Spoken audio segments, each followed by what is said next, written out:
Now the match.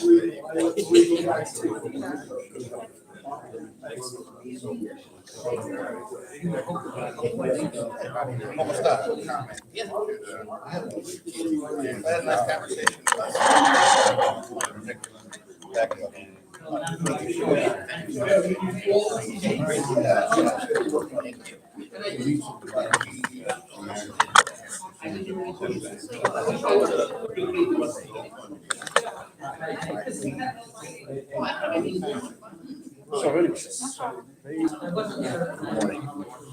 Good morning. How are you, sir? No,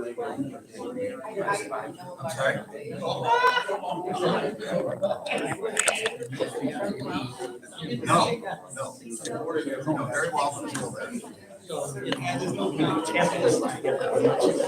Hawaii is good. I don't have that.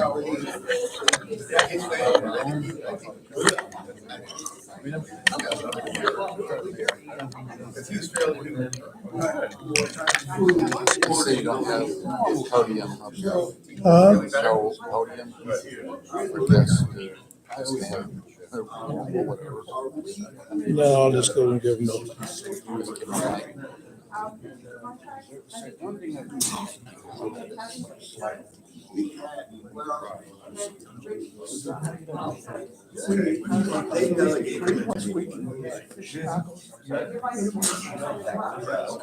I don't care.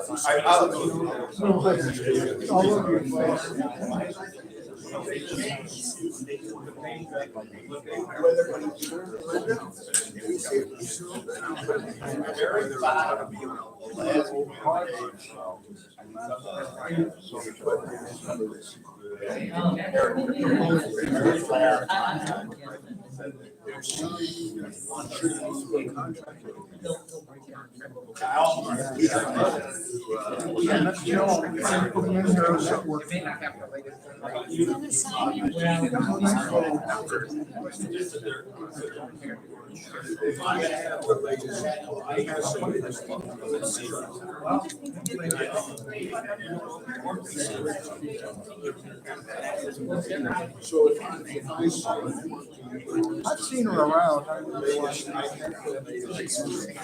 We can sign you up.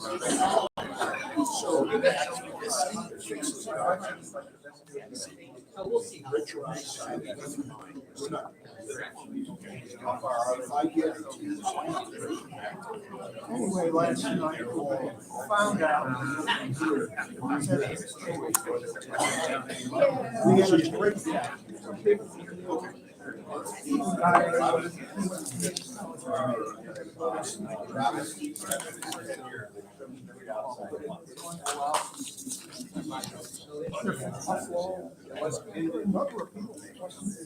Hey, Good morning. How you doing? how you doing, sir? Well, yeah. Nobody loses.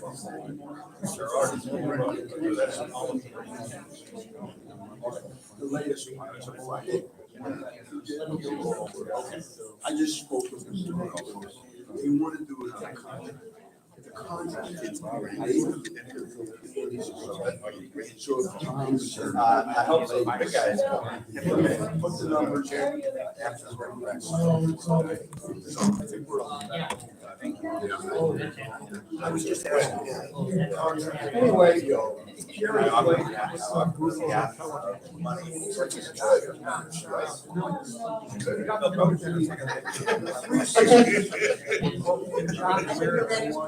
Ladies, gentlemen.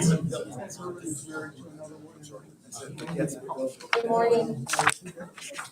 Okay, so I am going to turn on the recorder. The time is now 9:30 a.m. I'm going to call the meeting of the Venetian Community Development District to order.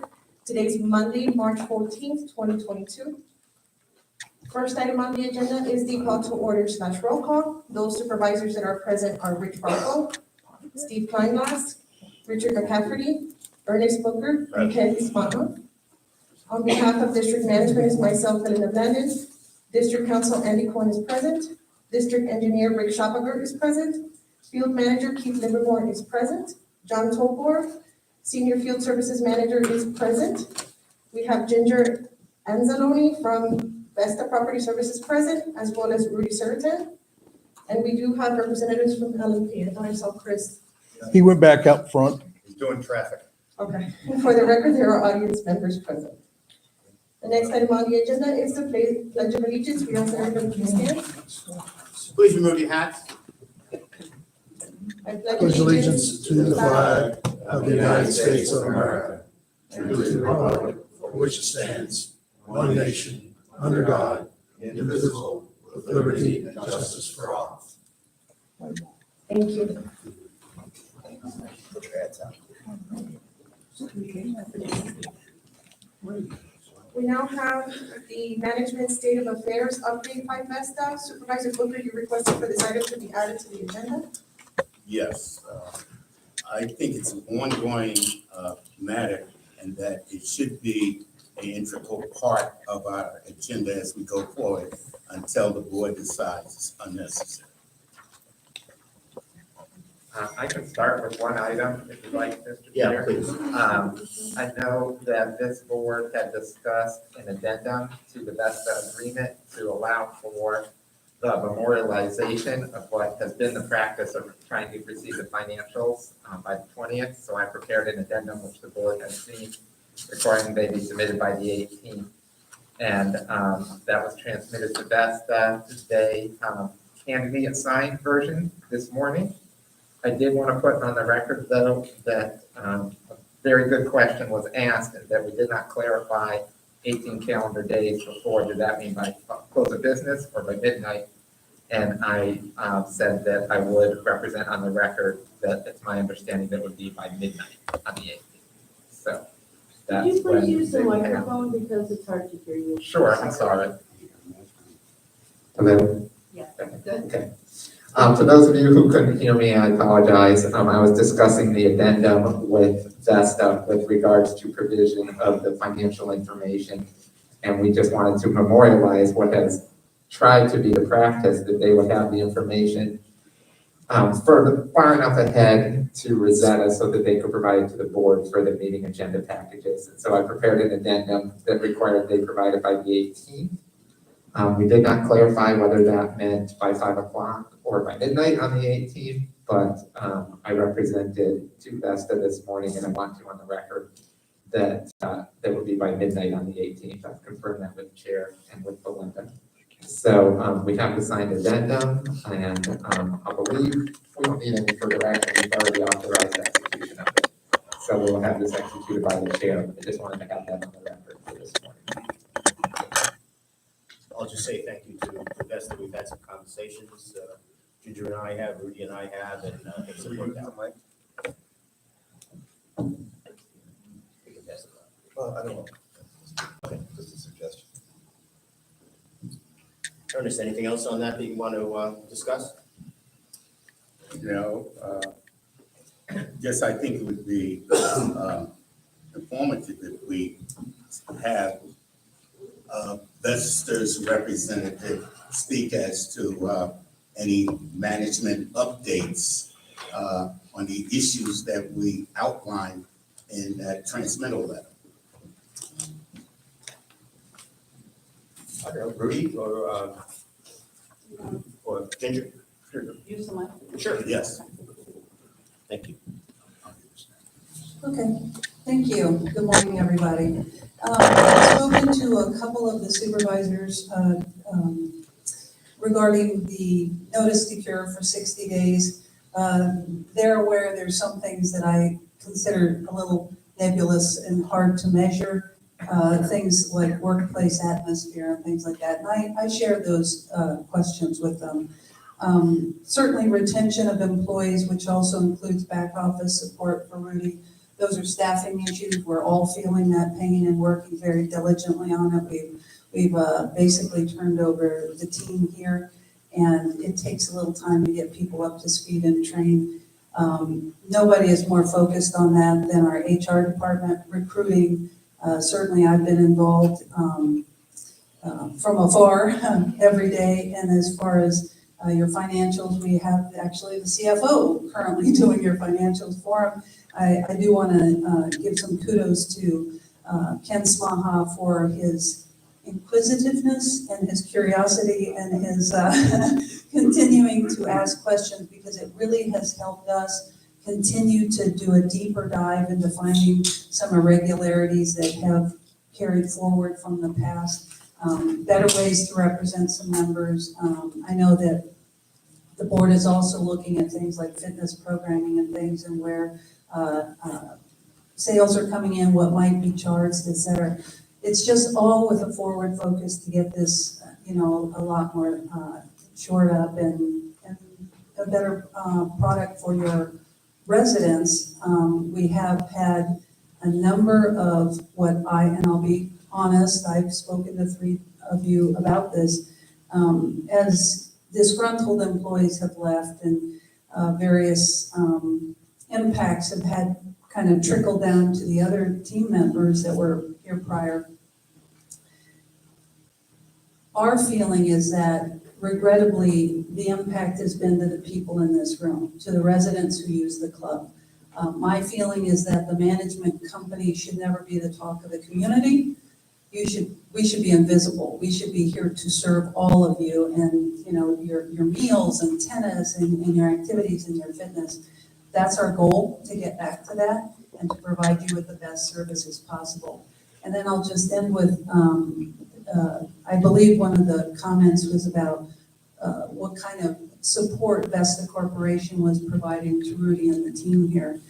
And I believe it was Chairman Bracco who said, well, we wouldn't have known that without you telling us that. So I do want to let you all know, between dedicated HR professional, the director of IT, the CFO, all the way up to our legal. I know Mr. Cohen has discussed with our council some issues.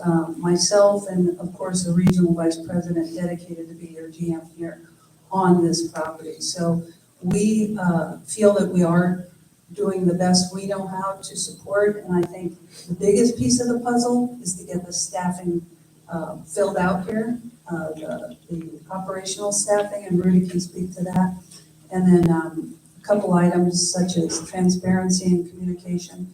Rich, you and I spoke to getting Rudy to put out a communication and newsletter, just so all of you know, good, bad, or ugly, what's going on, and you can not rely on the rumor mill and what's being said out there.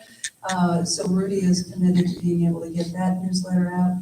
And then with regard to transparency, you all know how to reach me. I don't ever sleep, so you can call me anytime and ask some questions. Any questions before I turn it over to Rudy? I just want to make Yeah. a comment for my fellow supervisors to know that I've had at least 2 fairly lengthy conversations with Ginger over the last week and a half or so, and we are planning a midterm report. Halfway through that 60-day period, we're going to talk on the phone or meet if we can to see how things are going. And the way I see things right now, some of those items that we were constantly being emailed about, the brunch, for example, menu items, these things have gotten under control quickly. I see staff coming in. There were 200 people at a dinner here on Wednesday night, global reports all around. So a lot of positive stuff happening, and I think all of that is very good. Yeah, the brunch is, that's measurable. You either have brunch or you don't. A couple of the other ones are a little more nebulous, but I will turn it over to Rudy and he can talk about turnover and where he's at and how many open positions. Good morning, thank you. Thank you, Ginger. We've been briefing the board from time to time on the status of the labor shortage. It's an ongoing condition. I anticipate that this situation will continue for the remainder of the year as employees are bouncing around from one employer to another. At the current time, there are 11 positions that are open that we're actively recruiting for. Of those 11, 7 of those positions are in the food and beverage area, and the other staffers are in various areas, including communication and member services, which is a key management position. And we're continuing our efforts to fill those. We've got a couple in the pipeline and a few interviews today. So by the end of this week, hopefully we're a little further along than we are at this moment, particularly on the food and beverage service side. That does create some limitations for us operationally. We can only meet the expectations of the available staffing. So we've got some procedures in place that will sort of limit to a certain extent the damage and the dissatisfaction that residents would experience as a result of the staffing issue. Currently, the club manager, Anthony Reyes, is on board. Poor guy has been beat up. He's been thrown into the deep end of the pool, and he's hands-on with the food and beverage operation. I try to call him most mornings to see if he will show up the next day. So far, he keeps coming in, so thank you, Anthony. We really appreciate that. On the culinary side, Chairman Bracco mentioned that he's starting to get some favorable comments. I know many of you have also participated in the dining room, and the experience has been positive. I can tell you that Executive Chef Ben Halprin and his sous chef Kevin Smith and the rest of the team has made an immediate impact in a relatively short period of time with respect to the quality of the food and the brunch presentation. And yes, I guess there's cause to celebration that the omelet station is back. We passed a significant test last week with respect to the ladies' member guest dinner for approximately 200 people. I can't respond to all the favorable emails that I've received as a result of that, and folks in the parking lot stopping me and making positive comments about that. That's really a significant boost to our entire team. We take our fair share of incoming from the naysayers, but nevertheless, that's our job, and we'll continue to work hard. Despite those distractions, we'll continue to focus on delivering, a top-notch experience for the club and the club members. With respect to the chefs, Chef Aubrey, who is handling the omelet station, many of you have had a chance to engage her, and she's been a terrific addition to the team. We've got some new team members that are joining us this week, and one has joined us already. So we'd like to welcome those new team members to the Venetian. Two of them are former employees that are returning to the Venetian. Julie Gustafson returns to the Venetian. She'll be in charge of the club catering and non-member events. Megan Quinn returns to the Venetian to supervise the day-to-day restaurant and bar operation. I'm sure that members are familiar with those ladies that have been here for several years. We've upgraded the maintenance and project management area with a gentleman who joined us last week from Esplanade in Lakewood Ranch, Miles Cleary, and he's already made a significant impact. Pool monitor position has been filled. And of course, the club has a new receptionist at the concierge desk. Alexis St. Amour has joined the team. We're also pleased to announce this morning that Lisa Gates, who's a qualified club membership and lifestyle director with extensive private club experience, has agreed to join the management team. She's in the onboarding process. We anticipate that she will be on board here but by the 21st is what we're looking at. This is an essential position here in the club. This is really a member-facing communication role with significant impact to member services and also member communication with residents on several technology platforms. And this is an area that we've been hurting. For 21 days, we were not able to get our information out to people. We apologize for that. Many of us are learning new roles on the fly. The tennis pro is handling communication. He's great at a volley and an overhead smash, but not so much at communications. But everybody is pitching in and trying to keep this thing working favorably. Also, those former employees with respect to technology, those former employees who had access to the club's secure networks, they've been permanently removed from the system, so they no longer can in any way impact the integrity of the system going forward. Would like to recognize and appreciate Vesta's support with those recruiting efforts, and they've made some commitments to the Venetian with respect to the employee referral incentive programs. If you're a new full-time associate, you will receive a $100 signed-on bonus, and if you're referred by an existing employee, you will get $500. The same goes for part-time employees and club members who refer new employees will also receive $100 food and beverage credit. Just to be clear, these incentive programs are 100% funded by Vesta. As I mentioned at the top, there are 11 open positions with 4 potential employees in the pipeline. And I'll cover some of the other operational items in my section of the agenda. So if you don't have any questions, that's all for now. Yes. Rudy, how many weddings are scheduled? Between now and the end of the year, I believe there's seven weddings on the books. Seven. Yeah. If I may just make one more comment. With respect to the inflationary pressures we're feeling and the impact on cost going forward, a lot of our external non-resident generated revenue is way behind the pricing in terms of the market. So you can understand a lot of these prices have not been adjusted since 2020. I'm about to take them all down. So we can revise those pricings so they will be much more favorable for the community, and to the extent that the community is funding some of those costs at a higher rate than they normally would, that needs to be corrected, and we plan to do so immediately. Thank you. Do you have the staff to handle or will you have the staff to handle the 7 weddings plans? Yeah, they're spread out over the next several months, so we anticipate every week we'll pick up a few more employees going forward.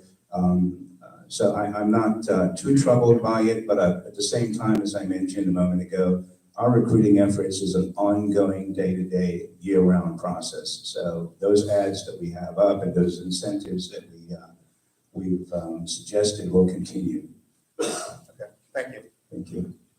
Any other questions? Sure.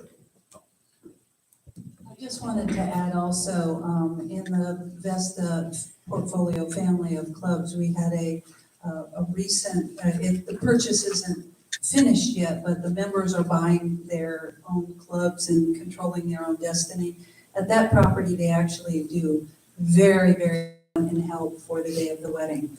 People that are already very experienced in the Vesta family. So I'm not sure what he'll need. I mean, he'll have to give me some feedback on that, but that might give a little bit of relief as well. Good. Okay, thank you.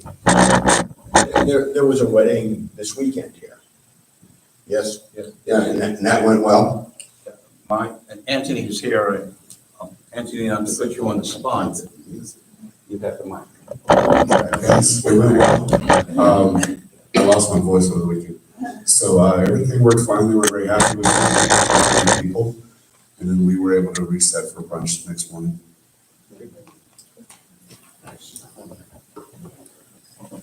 I just have one question. I think we need to analyze the relationship with these weddings as it relates to the residential usage. There's a concern as to this entity going overboard as it relates to weddings, and there has been a restriction of use by the residents. So I think we need to do some type of analysis as to where we're going with this. Okay, we're not in the catering business, but if it's supplementing, reasonably supplementing our costs, I can see it. But our first order of business is to take care of the residents. I want to make it clear. I think, Rudy's statement about reviewing the menus and the prices and all of that is extremely important. And is it profitable? And if it's profitable, that's something to consider. And if it's not profitable, that's another consideration that we have to make. We're certainly not here to lose money. And the first priority is the residents. There's no question about that.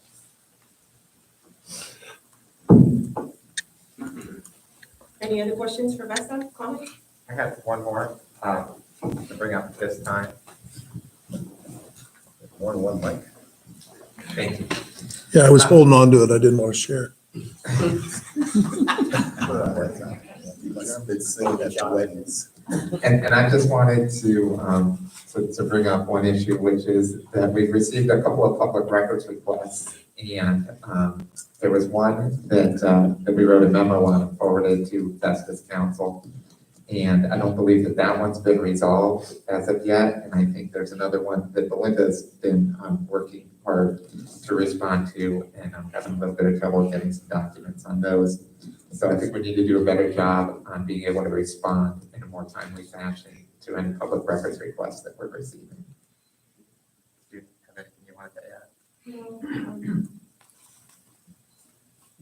Typically, when we receive the public records request, if it involves records pertaining to any expenditures for the River Club, we send them over. So I've been working with Dan and Rudy on this.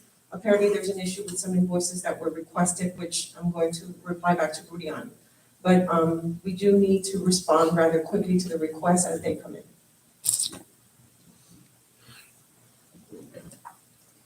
So I have not heard back from, I believe his name is Chris Hodge, is your counsel. So maybe just a word to him to see where we stand on being able to respond to the request that we received.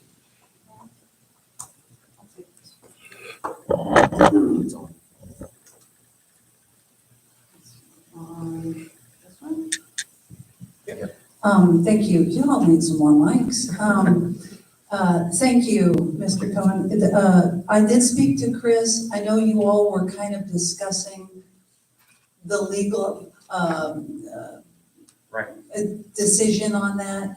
And I believe he is he's gonna put it in writing, but I'll say that I have spoken to him extensively, and I think he will then be sending those to you. Again, it was not so much that there was anything to hide, it was whether the raw data was part of the public record for the survey that was, we submitted the survey. Right. It was a Vesta paid-for vehicle that had data and open-ended questions behind it, but I believe he's agreed with you on that, Okay. and he'll be sending that out. Great, excellent. But the delay was legal minds kind of deciding where the answer was. Understood. Thank you.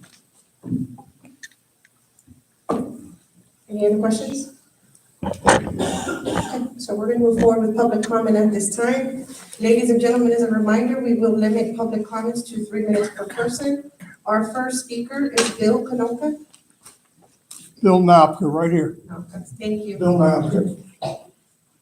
I had prepared some comments here, and Rudy covered them. But specifically, what I would like to see done is restoration of the monthly report. This one right here, Rudy, the happenings. And we haven't had one since February. It would be nice for April. Interestingly, last night, our neighborhood HOA had a dinner up at the golf club. We had 56 people in attendance.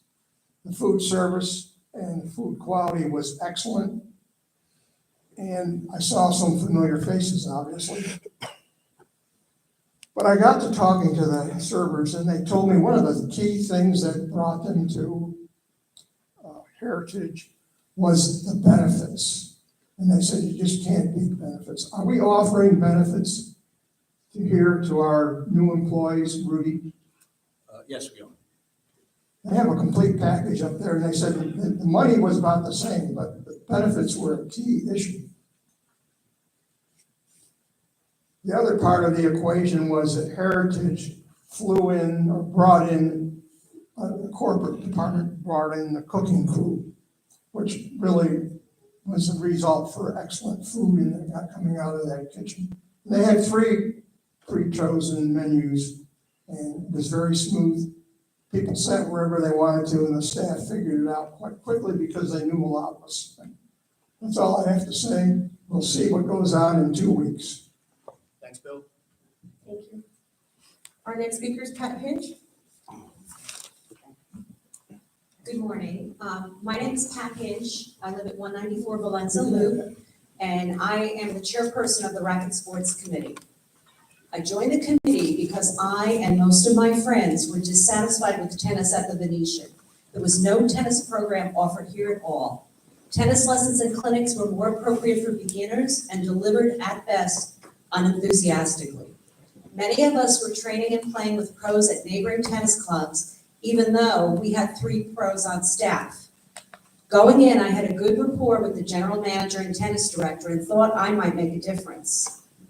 Management was unreceptive to almost all reasonable requests that basic operational standards, maintenance, and cleanliness be maintained. These concerns had been dismissed as negativity and complaining. Responses made by the previous general manager and tennis director to residents were often condescending and unprofessional, often avoiding responsibility. This created an adversarial dynamic which was unacceptable to all of us. Under Vesta, the cultural shift is noticeable. Representatives from Vesta began attending our committee meetings, listening to us, and providing constructive feedback. Their approach has been focused on resident versus staff satisfaction. Our new tennis director approaches his job focused on what the resident tennis players want and have needed, and it is refreshing. Residents who have played elsewhere for years are coming back. Players are taking clinics and lessons at the Venetian again. There are sold-out events being held regularly. As the RSAC chair, I want to ensure your awareness that we're still resolving costly errors created by previous management. Last year, there was a failure to adequately follow up on bids to replace the tennis fence, resulting in the cost almost doubling. The narrative provided by management as to when bids were requested and received repeatedly misrepresented facts to the board and the committees involved. Placing blame on Ritzman Tennis, a reputable company, was wrong. Lack of follow-up by the previous tennis director was the main cause of the delay. The fence was not inspected before the company was paid in full, and there are still some outstanding issues. Previous management decided to replace tennis court lights that were functioning with LED bulbs without retrofitting the light fixtures. The work was done in-house by a maintenance man versus by a qualified electrician, as was requested by the committees involved.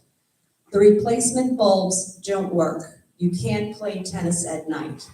The ballasts inside the light fixtures were thrown away, and it will cost a lot of money to rectify this, probably up to $30,000, I've been told.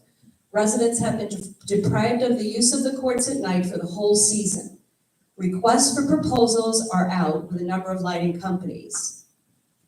We've been working to try to get properly fitting canopies installed on the tennis courts since August. They've been paid for. We've just received the 3rd set. We haven't had a chance to see if they fit, but we're hoping that this will be the answer. I took over the project with another resident, and we have put countless amount of time into it. It shouldn't have been that way, but we had already paid for it, so we had to fix what we had. I also want to mention that I attended the Ladies Member Guest Dinner on Wednesday, and it was fabulous. The food was great, the service was great, the place looked beautiful, management was here, present, active throughout the whole event. It was really terrific. So I just wanted to make that point too. And in closing, it is my opinion that Vesta management is bringing about some positive changes that were long overdue, and we're encouraged by the support that we've received from them. Thank you. Thank you. Our next speaker is Jill Pizzari. Jill? Morning. That's a hard one to follow, Pat. And I have to say, Pat, as you all know, I was the chair of a couple different committees in here and faced some similar issues. But really to move on, I really just wanted to take a few seconds, and I think Vesta's doing a great job in the face of some interesting obstacles that have been put in their path, let's put it that way. What I really want to do though is thank Paul Varner and Jake Rowley. They stepped into, I think, a really challenging situation in the member services area and picked it up apparently very quickly and quite happily. I was in the tennis office recently talking to Paul about some issue, and somebody came in with a question on their bill, and it was apparently handled with a smile. So I think it demonstrates an attitude that Vesta has brought in, which is they're here to serve us. It's not people with roles that are siloed into areas, and I think that that's something in a club like ours that we really need. So, and then just one other thing, I've decided to come, as many of you know, I've been living here for 4 years, and for most of those 4 years, I've been playing tennis at other clubs because of I will put my perception of the situation here, which I felt was not conducive for my tennis. So I've given notification, I've canceled my membership in another club, and I'm coming back to play, and it's really due to Vesta and that in particular to the tennis team here. So thanks. Thanks, Joe. Bob, I have you next, but I have 2 speakers after. Do you want me to just go to the other speakers? Do you want to do it next? Okay. Our next speaker is Darlene Schimberg. Good morning, everybody. Nice to be here again, but I want to just reiterate what Jill and Pat have said. I've had the experience for the last 2 weeks to be with Anthony and Rudy and the group here, and it is a remarkable change compared to what we had with previous management. I think that, no disrespect to the board, but you tied Vesta's hands up until January about getting rid of the previous management, which should have been gotten rid of a long time ago as far as the residents were concerned.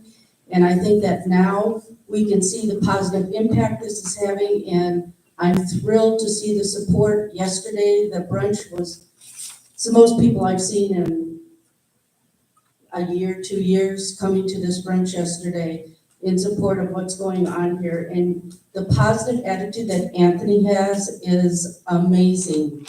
Kind of reminds me of going back to when we first started, and I think Julie is going to be a wonderful addition to the club. So bravo to all of you. Thanks, Darlene. Our next speaker is Ann Howell. Hello. Good morning. My name is Ann Howell. I live at 150 Bella Vista, Unit A in the condos. I've lived in Venetian for 15 years, the last 6 in the condos. I have been on the landscaping committee, and so therefore I'm out and about quite a bit.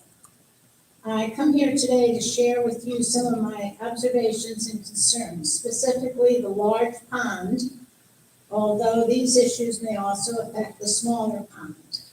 For the first 2.5 years I lived in Capello, we had lots of birds, including eagles, spoonbills, etc. CDD started spraying around the pond. What we noted was a decrease in the birds, turtles, etc., dead turtles too, by the way. And about a week before they were spraying, the birds kind of came back. But over time, we've gotten less and less birds. We're down to 1 cormorant now. The eagle no longer drinks from the pond. The bank is eroding also. Our water level is down, so I'm interested to hear the engineer's report on why it's down. I mean, it's really down. And I looked at all the other ponds and they're at a good level. Ours is down the lowest I have ever seen it, maybe a foot more than the lowest in the past. We had no vegetation collar around the pond like the other ponds have. It gets mowed and weed whacked. And in particular, the weed whacking is a problem. They're weed whacking across the big pond where it butts up to vegetation in the road. I watched the dirt flying, so they're weed whacking the dirt, not the weeds. And then all the dirt flies into the lanai and the bank starts eroding. The other reason I think the bank is eroding is because of the tilapia. We used to have bluegills. Birds loved it, pond was fine, and then all of a sudden the tilapia showed up. The bluegills were gone, the tilapia did nests and eroded the bank. So I think we should consider not weed whacking the other side of the pond. I mean, there are no houses there or anything, there's no reason. Nothing grows over there but weeds anyway. So I was here for a presentation from Aquaponics a couple of years ago, and I thought, what a great idea. Water plants and something, a collar around the pond, filter the water. We have a lot of runoff from the street that goes directly into the pond, plus all the fertilizer. The pond, I think, is probably toxic at this point. I wanted to know what we're doing to address like the eroding of the pond. I think the engineer came out to look at it. It's a concern in particular for me because I'm at the slopey part of the pond. And I think the condos will be going down into the pond. Thank you so much. Thank you. I think we can get some of those questions answered before too long, because our engineer will be talking about some of that stuff, and you can help us out with some of it. Our next speaker is Pat Apollonia. Morning, 157 Padova Way. Outside of what Pat and Jill said, my comments are not really about tennis, except to compliment Paul Bonner, not only on his enriching the tennis program, but his willingness to step up and fill the void has to be recognized. I actually have two dining comments, in case Ernest forgets. So much focus on the brunch going downhill, and I think people need to recognize that was not done by Chef Ben. That was done before he came here. So let's not blame Vesta for that. They have brought it back. Second comment is about the weddings. I attended the previous 2 meetings ago to point out that the declaration indicates that the River Club welcomes outside events if they do not interfere with the normal operation of the club. So if we're going to continue in any way, that has to be recognized, and I said to Rich, it has to be either changed or followed. That's it. Thanks, Pat. Thank you. And our last speaker is Bob Rufaro. Good morning, Bob Rufaro, 326 Montaluna.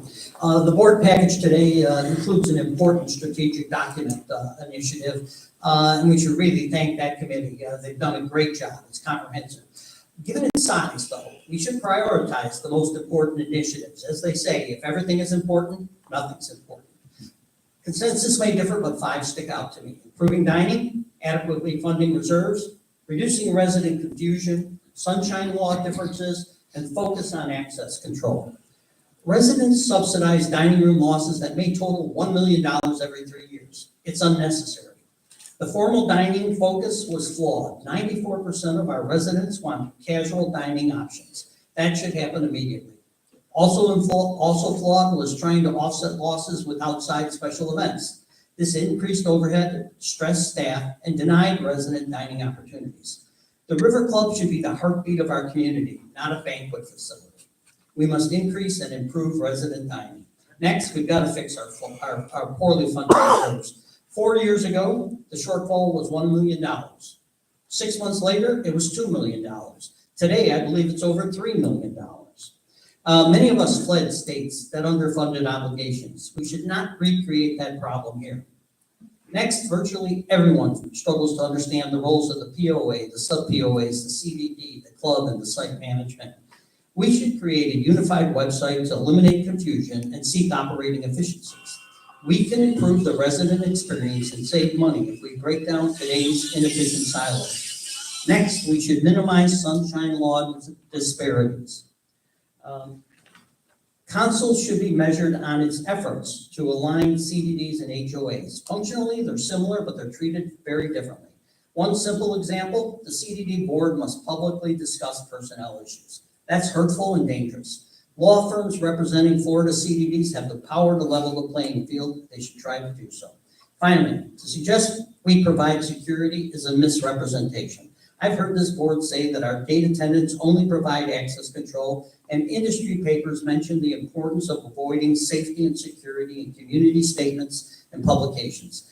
Given this, why do we have a large sign suggesting security at the gate and allow employees to wear shirts boldly saying security? There should be no confusion about where to look for emergency services. It isn't our gate attendants. Access control should be the focus. To wrap this up, the board has already acted on some of these points. Changing management and staff was important. Vesta now seems on track.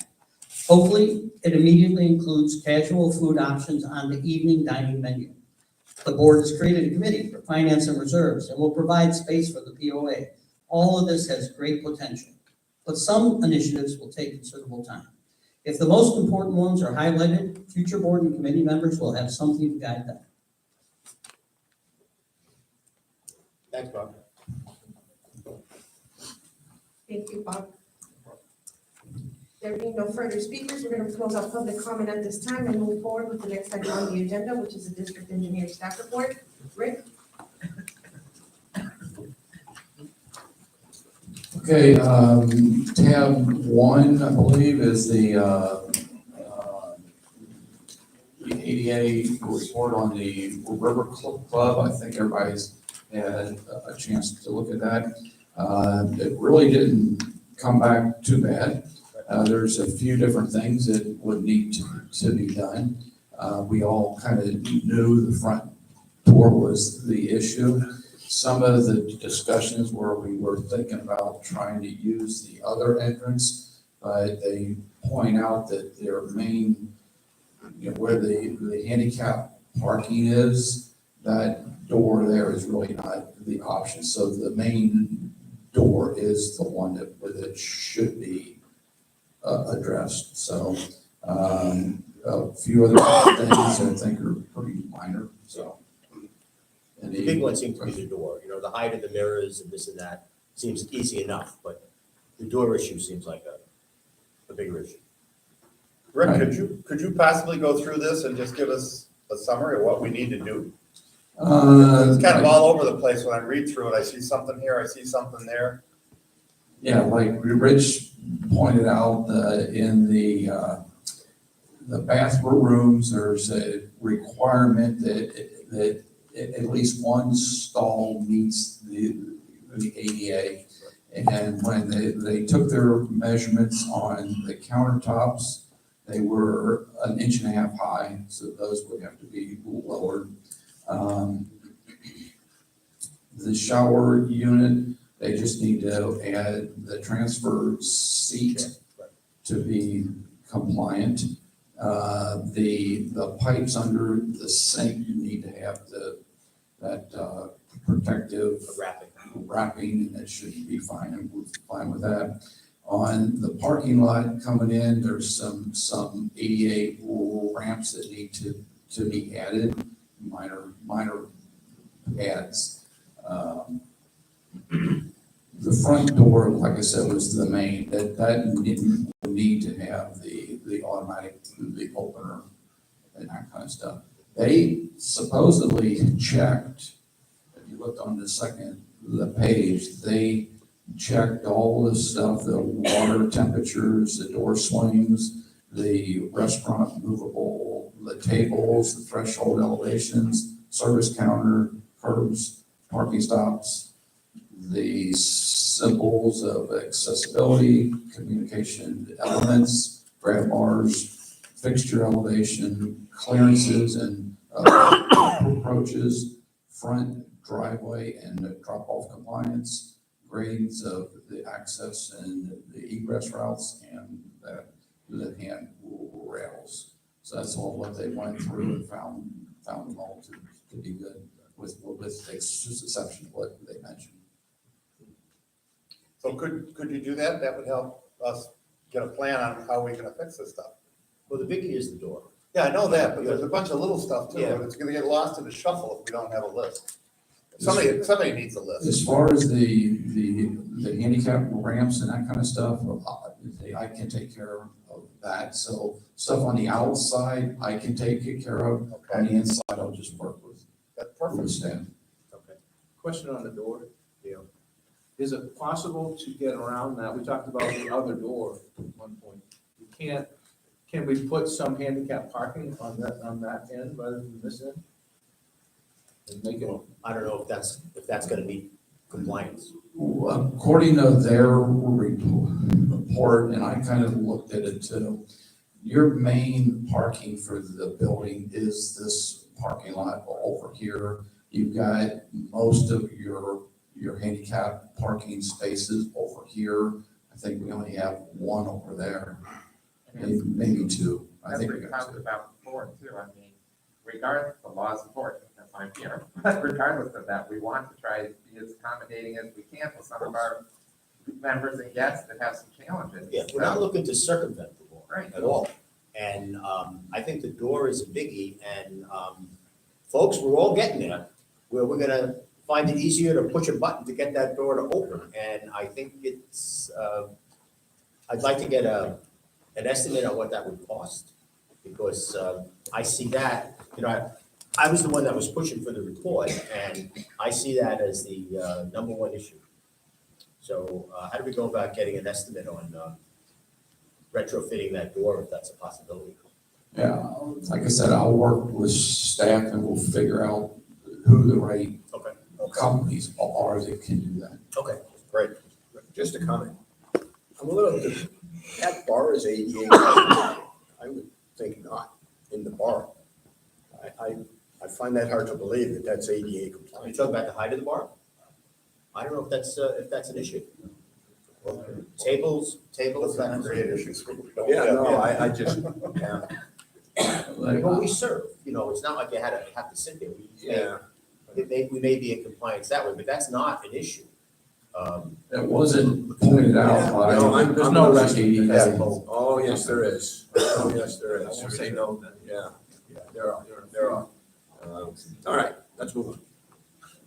Okay, the sidewalk repairs, they're out here today, so they should stay until all that is completed. And then once they're done with that, they are gonna move over to the trench grate at the tennis. I know we got new people now that probably don't really know much about that, so we'll have to make sure they're fully aware of what's gonna happen with that. The pickleball, the court, I was expecting comments from the city by now. So today I'm going to reach back out to them because they said it'd take 3 weeks, more than that. What I'm expecting back from them is that we've addressed all their comments, and then we're going to start to set the dates for the public meetings at the city. For the hydraulic, the oils spill, we had a site review with the council and the asphalt, the expert, back on March the 2nd. We looked through a lot of the roads, we looked at a lot of stuff there, so there's a shade meeting planned, I think. April 11th at 9:30, and I've already worked with Carrie to get the ad out, and I'll prepare a little script for Mr. Hanson so he knows how to prepare and present. And like I said, it'll be at 9:30, so it'll be during your meeting. And then once the shade meeting is completed, you'll go back into your regular meeting. Is something, was Bill here still, Bill Shea? Yes. Bill, you want to give a quick synopsis of what you and I were speaking about at the beginning? Emphasis on quick? Just very quick, so everyone needs to know that the POA has received a subpoena. And this will be brought up in our board meeting. Just received a subpoena to provide records, in a very large volume of records. Obviously, we will be working through Castle, as well as soon as the board sees the extent of the issue, of course, through attorneys. And so I just wanted to make sure you were aware. We will also work clearly with this board so that, because there are a number of issues that are expressed as River Club in our subpoena, we won't touch the River Club documents. Their request will be funneled back through, and of course, that will be done by way of the attorneys talking, so that there's no issue with who's providing what in compliance with the subpoena. Thanks, Bill. I also responded to a subpoena on Friday. It was for document request as well. This was on behalf of Rosetta for employees, information, staffing, and contracts. So I did respond, actually Friday, the package was sent out. Yeah, because I had part of the one that came to me, I had that notarized and sent back, and That was for the the deposition. interrogatories, right. I had a separate subpoena that we received also for the same issue. Moving along. And one of the things that we were talking about when we were looking at the roads is the reclamite. And I've already looked at one city street that had the treatment. Right after this meeting, I'm gonna drive down and look at probably 3 or 4 more. What I'm looking for, we all know that the roads like 3 to 5 are great candidates. I'm more concerned with the roads that are a little bit more aged. And the road I looked at so far was one that was a little bit older. They treated that, so I do want to kind of to keep my eye on that, because those are great candidates. The roads that we see that have a lot of the cracking, pretty much in that meeting with the asphalt, the expert, they pretty much said that you're probably wasting your time with those. Let them go ahead and do whatever, and then when it comes time to do your overlay, do the overlays. So that was, I mean, it was a very good meeting, productive, so. One of the things she mentioned also, Tommy mentioned, was another product, different from the coating, one that would fill some of those cracks. Turned out to be pretty expensive, though. It was about $5 a yard, something like that. I think it was almost approaching $6. It was right now, expensive, yeah. but it was interesting, an interesting outing for sure.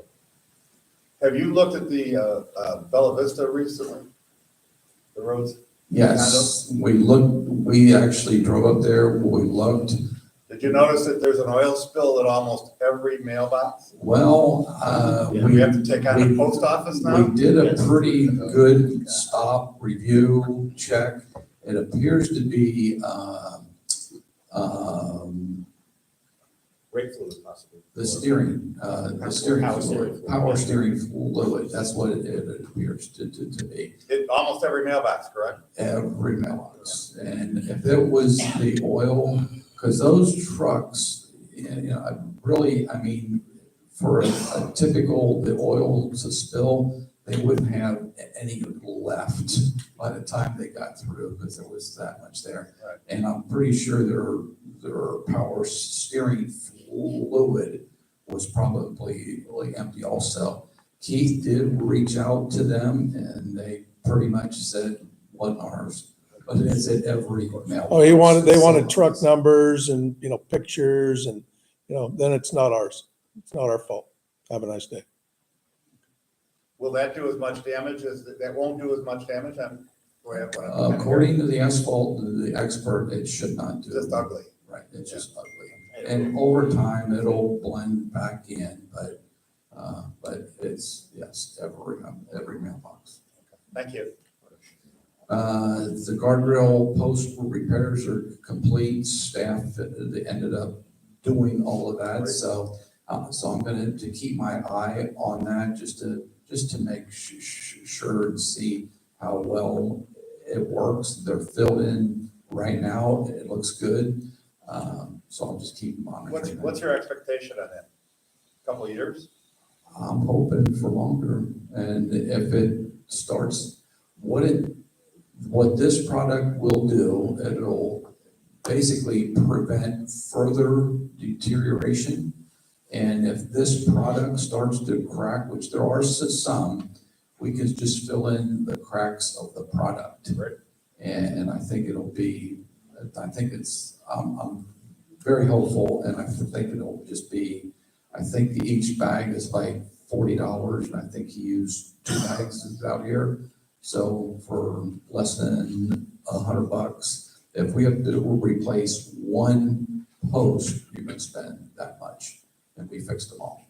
So, and then the bank review, like she mentioned, we reached out to the city and then the county, just because the concern is were they pumping up above it, the pit, and they sent us the levels up there, the daily levels, and so there is no pumping. They told us there's none. They provided the backup with the daily levels.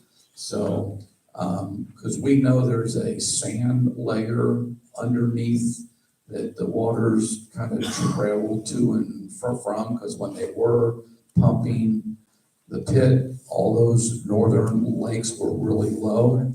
When they were pumping to the west, those lakes were really low. And most recently, across the street at the Laurel, that affected three lakes. So there is a sand layer underneath it there. So maybe some of the drop may be associated with that latest, but probably not that much. The good thing is we do have wetlands that are kind of keeping the water level from going down too much further.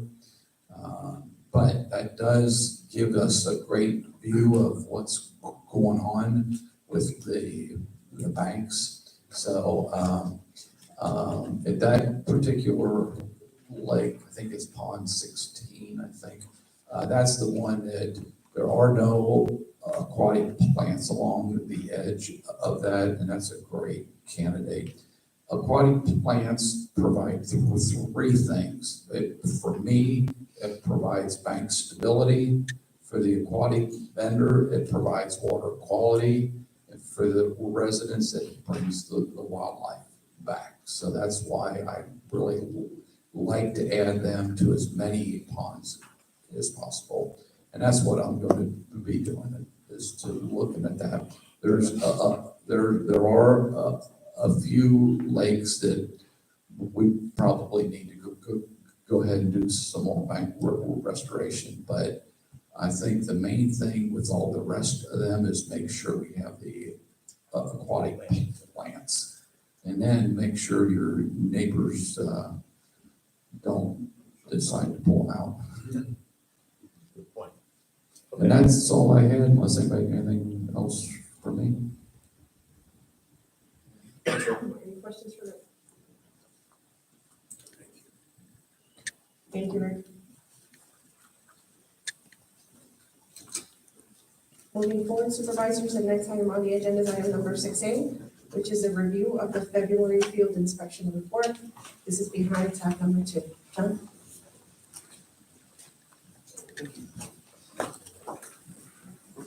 Oh, stereo. Good morning. Just a few items, of course, that like I always do. Clearly, I put up the your monthly fertilizer up in the top summary, including pounds of bags for Keith to be able to verify. Also, Chris, I think he came up. Yeah, there's Chris.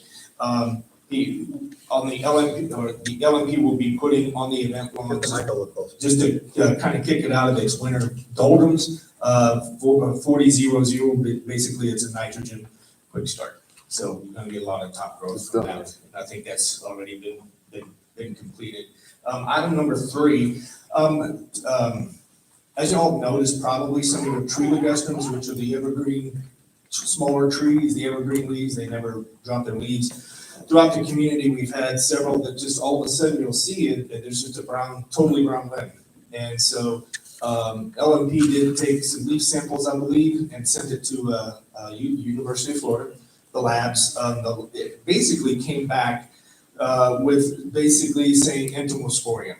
So what I did is I called them and had a great conversation and a couple email exchanges. And I said, I'm not seeing the yellow spots first. All I'm seeing is the entire limb going very quickly. So I sent her photos throughout, I think beginning in December when I started seeing it a lot. I sent her like 12 photos from like November to current. And she immediately responded back, and I won't go through that entire thing, but and I'm not gonna pronounce this correctly, Botryospora canker. She says the best thing to do is kind of go back on the limb to where the tissue becomes healthy again, if there is, and go then some more distance, cut that limb off. That's what they'd like to see. Of course, that's a big limb that you're sending up to University of Florida. There's not a very good way to do that. But anyway, there are some, if major trunks are affected by that, which I believe there is one here on the inbound lanes of the River Club driveway adjacent to your parking lot. Basically, there's a tree there with a major trunk. She said the best thing to do is just remove those trees. The smaller limbs, however, can be, like I said, go back to the healthy material, go a little bit more, make a clean cut, and put down a preventative fungicide where you've wounded the tree. So I did want to give you all that update because you do see several of your tree ligustums throughout the community with that, what she is again calling a canker. Item number 16.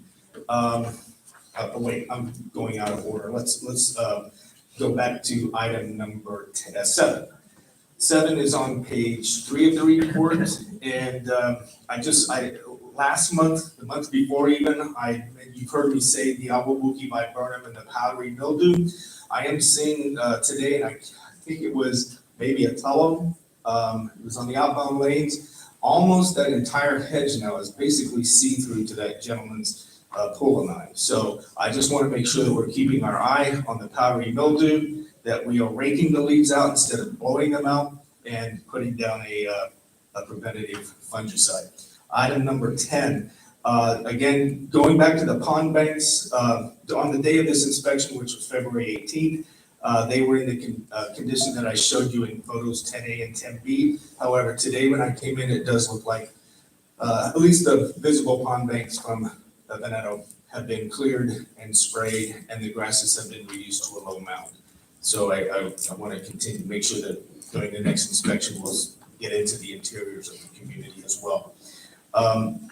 Item number 15, Brunello line trimming. I still I was on a phone call today when I came in, so I didn't really get to look. That is where we've got like the muddy situation on top of the curb all the time. And so the LMP did dial the irrigation back prior to this inspection. However, during this inspection, as clear as shown in photo 15, still getting that muddy situation. So I'll take another look at it today on my way out, but I do feel still that the line trimming there, the stuff is just being left on top of the curb, but the stuff that's been line trimmed, so I want to make sure that we get that cleared up. It just makes that entire approach to Brunello look kind of bad. And then the next item and final item is number 16. This is kind of a question to the board. I think, Rick, I believe a couple meetings ago, you had mentioned that there was a list generated of village entrance monuments that needed landscape enhancement. I still feel that Stavali right here is in major need of some enhancement. There's, I think, one foxtail fern left, and I'm just not quite sure what happened. with that list. The landscape committee's done a lot of conversation about the monuments. We haven't done any action. Two of the members are kind of going to make a report at our next meeting in April. So they are concerned about it. Okay, I just have been holding off on requesting. Yeah, let's see what comes of this. Okey doke. And that's the last item I wanted to talk to the board. There is one request for a proposal, and that's to take out a tree ligustrum at Savona Waste North at the village of Costello. We will take a look at that. It's probably within Belinda's jurisdiction to approve, so that'll come in and we'll get that taken care of. Any questions? You'll stay for the cul-de-sac conversation. Sure. I had two. The tree that was put in the by the roundabout over there, not looking too good right now. Yeah. I know, is it gonna come back? I know Chris has said it will as soon as. Yeah, I'll go up and I always keep a pocket knife in my car and I'll scrape the leaves. You're not gonna find any. Yeah, well, I'm sorry, I meant the limbs, the twigs. Yeah, sorry, yeah, there's no leaves. Chris is here. You want to comment on that? Yeah, we've scraped it every week. I'm sorry. We've scraped it every week. So right now it's green. Again, it's just installed. And so during that process, given the wind burn that occurred during the transport, you're not going to have leaves. Obviously, we've had cold for an extended period of time as well. But we have ordered a 3-stage chemical that we will be injecting into the root system to promote growth faster. And once it gets to that point, you won't see this residual drop on a yearly basis, pending us getting any sort of freezes. But once we get it established, it's going to look good. Right now, it just got installed. It got installed during the fall of the year, so it's a colder part of the year. So you're not going to see fast growth right now. Once we have consistent temperatures over 75 to 80 degrees on a consistent basis, it should populate very quickly. Okay. You speak about the bougainvillea on the entry. One of them looks a little strange. Yeah, Cruz, no, okay, in this inspection, I didn't see any loopers. Loopers are tiny little, they look like little inchworms. They're on the bottoms of the leaves. They kind of take a nap during the day. I didn't see any, but I did see defoliation of one of them, and I photographed it for the report. But today, I think Chris's crews, or did y'all lose the standard during the storm? We lost that on. It's a pond. Well, there was a bougainvillea standard. His crews were out. Looks like they were digging and restaking it. So we'll have that to tree see. survive, the one that went over? The bougainvillea? Yeah. Yeah, it should. Unfortunately, we lost a medjool palm here in the I saw that. median. I mean, that was a healthy palm. It seems as though we had a really strong wind. I know the neighbor next Kind of a door. blast of wind. Yeah, we've been speaking to him. The oak tree took some damage there too. So whatever crosswind we had, I mean, it's surprising. That medjool was very healthy for the whole top to come off, so. I know Keith had talked to you a couple months ago about making sure all those bougainvillea trees were tied the same way. We do. We have 3 stakes on every tree. Yeah, there's only so much we can do. We're banding it. Obviously, we They had were retied. Yep. And we're tying more today again, so.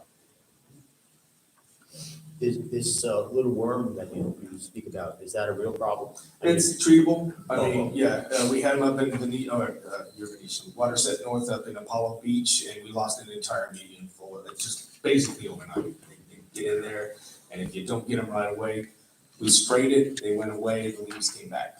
So, just, you gotta be pretty adamant, and know where to spray and just completely drench, if it is the looper. Thanks, John. I have a question maybe for Chris. Those bougainvilleas have been put in now a year on the main drive coming in.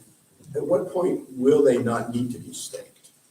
They'll probably need staking forever because of for how top heavy they are. Yeah. Okay. I'm not sure of when they went in. I did kind of let the board know that those are grafted. Yeah, you told us that before. So it's always top heavy, and that's the weakest part. A lot of time Bradford pears, for instance, those are also grafted. Whenever a Bradford pear breaks, it's right at the graft, right where it's. So they are top heavy. We're keeping ours on at your sister community up in Bradenton at Waterleaf. They've been there for 3 years. They're still staked. Okay. Thank you. Any other questions? Thank you, John. I'm impressed we only had a little bit of a chair with all that. Thank you. On Saturday. Does anybody need a break before we move forward? Sure. Okay, so we're gonna take a 10-minute break. Okay, thank you.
Okay, ready to go?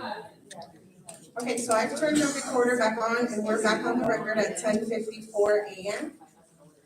Supervisors, the next item on the agenda is the consideration of the revised cul-de-sac proposals. Supervisor McCafferty. Aren't I lucky?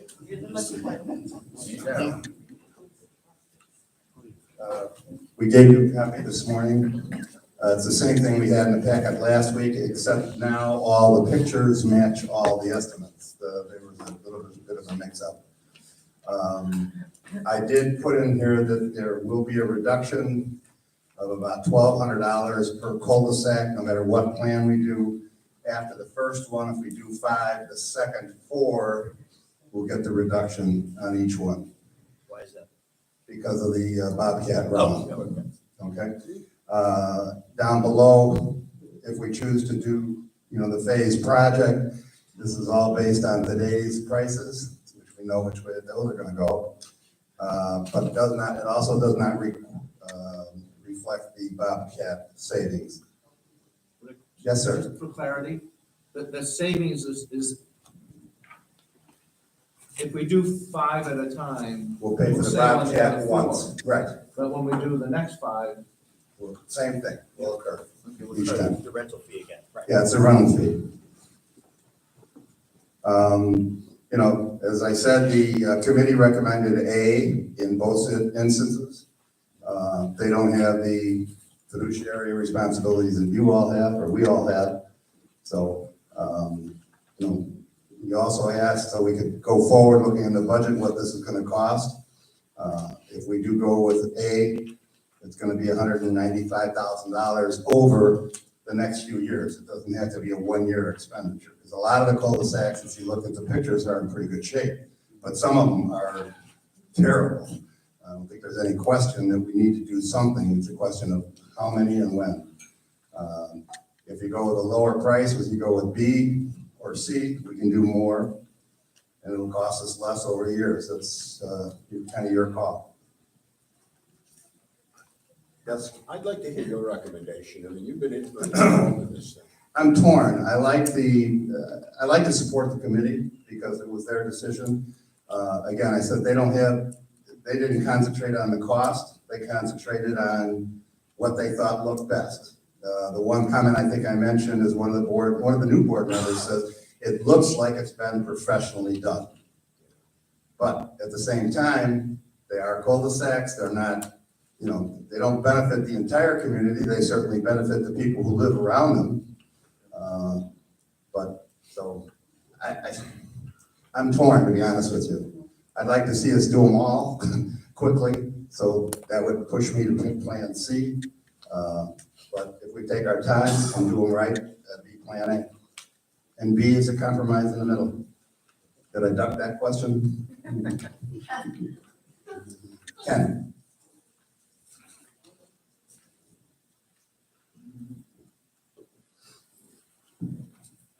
Questions. I guess my first question would be how many, and maybe this is to John, but how many in your assessment need to be done like right away? Driving around, I saw a few that needed some repair in parts of them. Others look fine. I've talked to people who live on cul-de-sacs. They don't even know why we would do anything. I'm 2 houses down from a cul-de-sac. Ours is fine. So I think you can just categorize it. Yeah, In terms of most need. Your picture, was that your priority order? Yeah, the one like this here? Yeah. I mean, you can kind of see a marked difference from 5 to 6. Because all of a sudden, even though 6 isn't great, 6 happens to be Cipriani Court, 5 is Loretta. What I looked at was the size and the condition of the turf ring around the outer perimeter. Some of them are down to literally inches. And what's there in those inches is not even St. Augustine anymore, really. It's common or Bermuda. And then I also looked at the type of shrub that was like on the outer ring. The majority of them, of course, have been shilling holly, which is showing its age. In fact, I think on the rank number 1, Mess Street, Mess Street. Half of the showings are gone. Yeah, they're gone. They're literally And gone, so- right to the ground. But like the difference between Loretta to Cipriani, which is number 5 to number 6, you can kind of tell that just the conditions of the shillings on a lot of them are just not there anymore. They've reached their life. And I keep in mind though too, a lot of these cul-de-sacs had recently been pretty moderately pruned as well. So the pictures does reflect that as well, or they do reflect that as well. What I did on those photos is basically when you come into a cul-de-sac, that's 6 o'clock. So the first photo is at 6 o'clock, 3 o'clock, 12 o'clock, 9 o'clock. So you get it. You know, another thing we could do is we can do 5 a year for the next 6 years. You know, by the time we get to 6 years, the good ones that we have now will be in need. You know, there's no rush to do them all, that's for sure. I think I made that clear. Well, it seems if we've got 50,000 remaining in the. No, we don't. We use 20. We use 21 of it for what's going on outside right now. Okay. So we have. There's 30, 29, 30. 29, 30. So maybe you do those 4 or 5 this year. But I think we hold off approving beyond that until we get, again, my concern is we need to update the reserve study. We need to understand, you know, what we have, where we have, what our priorities are. I'm seeing an overwhelming demand for addressing the entryway. And the committee started to talk about that at the last meeting, before we even saw. The overwhelming demand? Yeah. Yeah? Yeah. I'm joking because it's from my wife.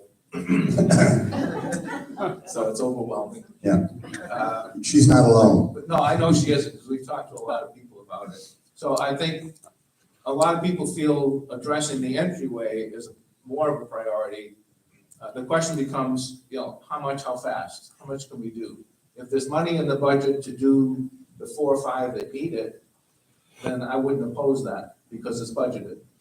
Beyond that, I would hold off. I'm not ready to approve like a 3-year plan. I wasn't expecting that, but I wanted to have this information when we go into budget. Good. You know, because that's the kind of question that you're gonna ask. Absolutely. You know, what are we gonna spend going forward? And I want to be ready for that. No, I appreciate it. And I think the committee felt the same way. The number 2 is really more my, I put that together so you guys would know where we're going.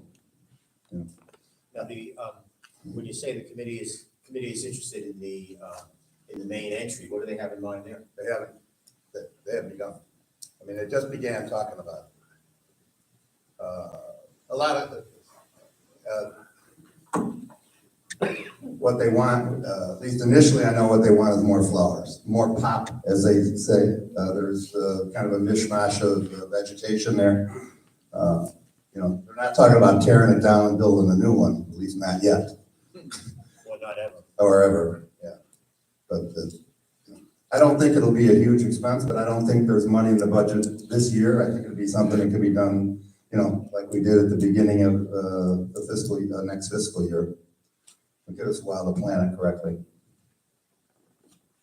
Well, the committee needs to come to an agreement on what they want to do, and then we need to get some sort of an estimate on it. yes, exactly. Yes, just like we did this. You know, the committee fully understands that they are advisory and they make recommendations, you know, and I keep pounding that button. So the recommendation is to drink up your change. That's what you're.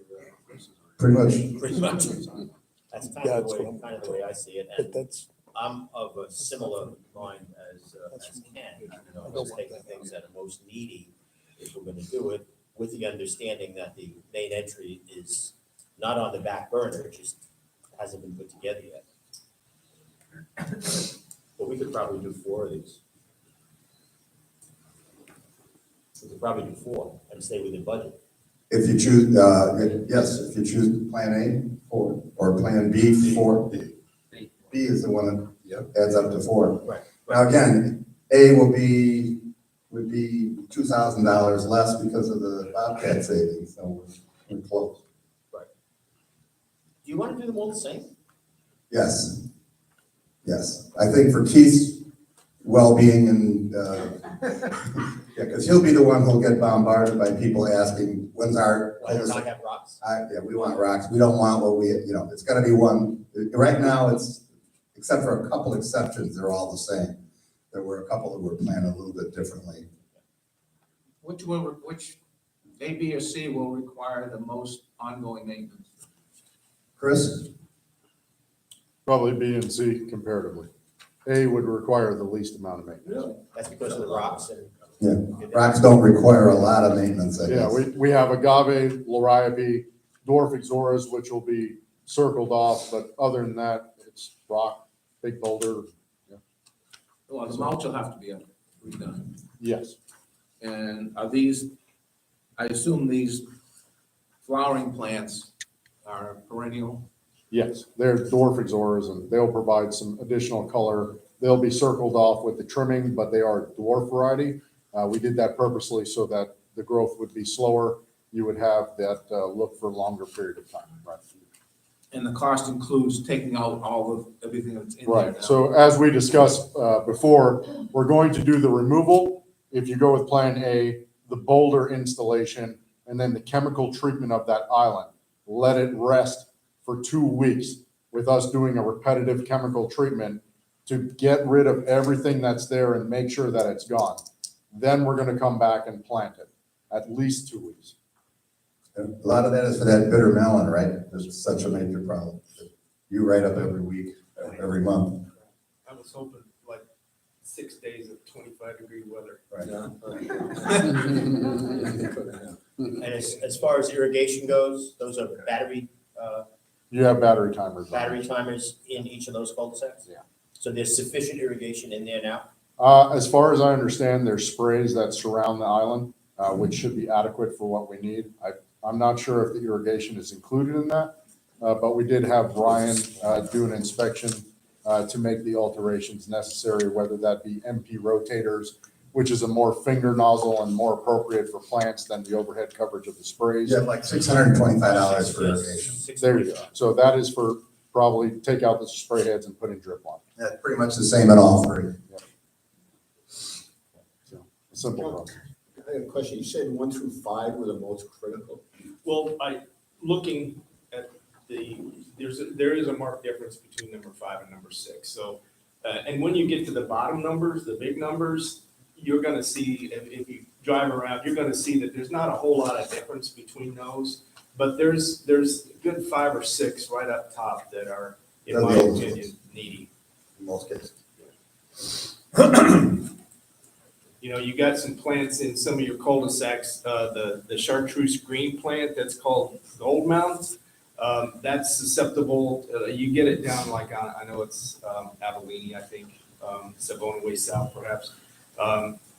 It's very prone to root knot nematodes, and that's why a lot of it, I believe, is just getting really defoliated up top, because once those little microscopic worms get in the roots, nothing gets past it. So I stopped using plants like that. My only concern, and it's not really a concern, is I would encourage like a soil test on the cul-de-sacs, just because your Ixora does prefer to have this acid soils. And a lot of times in cul-de-sacs, you get a lot of road base when they, do the asphalt and everything. A lot of that goes into that same, which that would drive up your alkalinity. I believe we have soil in the proposal. Pardon me? I believe we have soil in the proposal. Yeah, you have soil, you didn't have soil testing. Just to, that, like if you've got a really high alkalinity soil in one of your cul-de-sacs, azaleas, ixoras, things like that, they don't like that. So that would be my only caution there. I have talked with Bill from LMP about start to doing some brainstorming on the front entrance and to maybe start putting some ideas together to bring to the committee and some other ideas there. So he's, we're going to be a little bit ahead of the ball game. We also, if you remember, saved quite a bit of money on mulch, so we have a little more money available, like whether we can switch it from one category to another. Can we do that? We can amend the budget to account for it. So we'd have to do a budget amendment, but, But right now, there's about $29,000 that has been. Yes, that's left over from the Benito project, that's without touching anything else, but there's, over 20,000 available in the mulch, and we're not gonna do mulch again. Or you can just save it. Oh, we could. So you want I'm just trying to give you guys, how many you wanna do and how much you wanna pay per cul-de-sac, that's a big decision. Well, if we do 4, the first one is at 72.45, and the next ones are at 6,000, right? Right. It's 18, that's 25, it's $26,000 there, right? Something like that, right? Do 4. We could do 4 and still remain in budget, so I'm fine with that. Plan A, 4? Is that what you're Well, recommending? we had spoken about the plans last time, and Chris said the same thing that we heard from, I believe it was Bill. The least amount of maintenance is with Plan A. And I kind of like the look of the rocks, I think. Well, and then, obviously the committee did too. So if 4 are done now, what's the next plan for the rest of them? Well, when we get the budget, we decide how many we're gonna, what, if let's say we're looking at doing the front entrance. We know what the cost of the front entrance is, and we look and see how much we have available to do some more cul-de-sacs.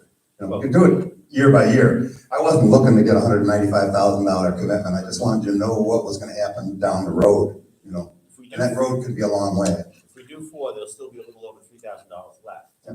Not knowing what the, for plantings, I don't know how far 3,000 will go.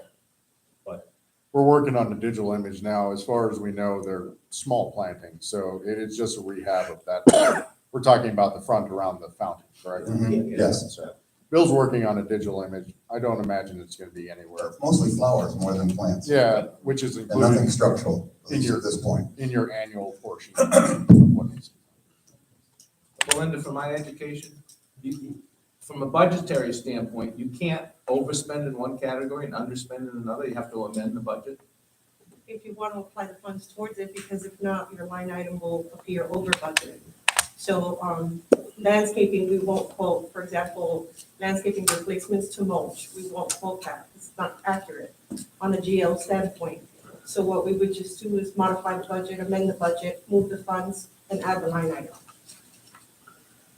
Okay.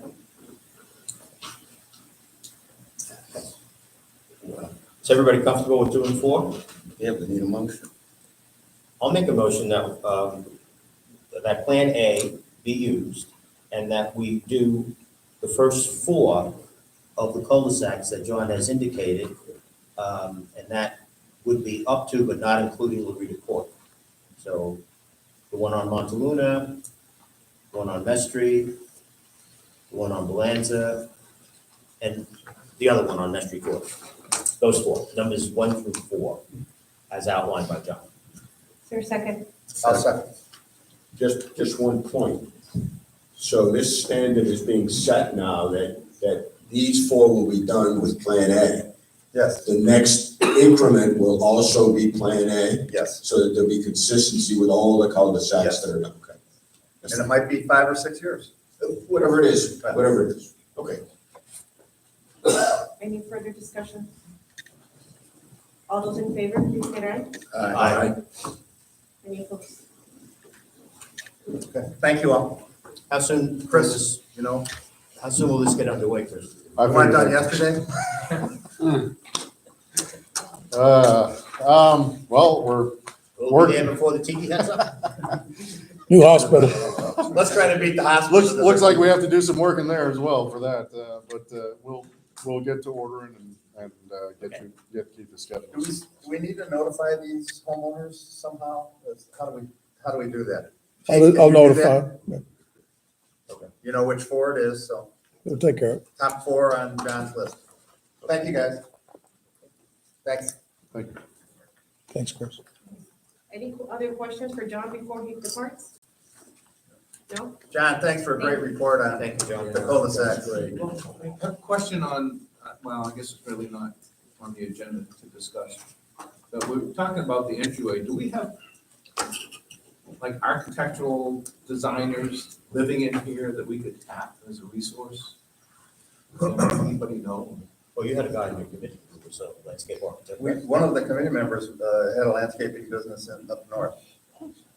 And the other person to ask really is, I could volunteer Truman, but I haven't asked him if he would, but he certainly knows a lot about it. You know, we can certainly run anything we do by to Truman, because he's I'm very thinking knowledgeable. monuments, lighting, I mean, it's a bigger deal. Well, the lighting is,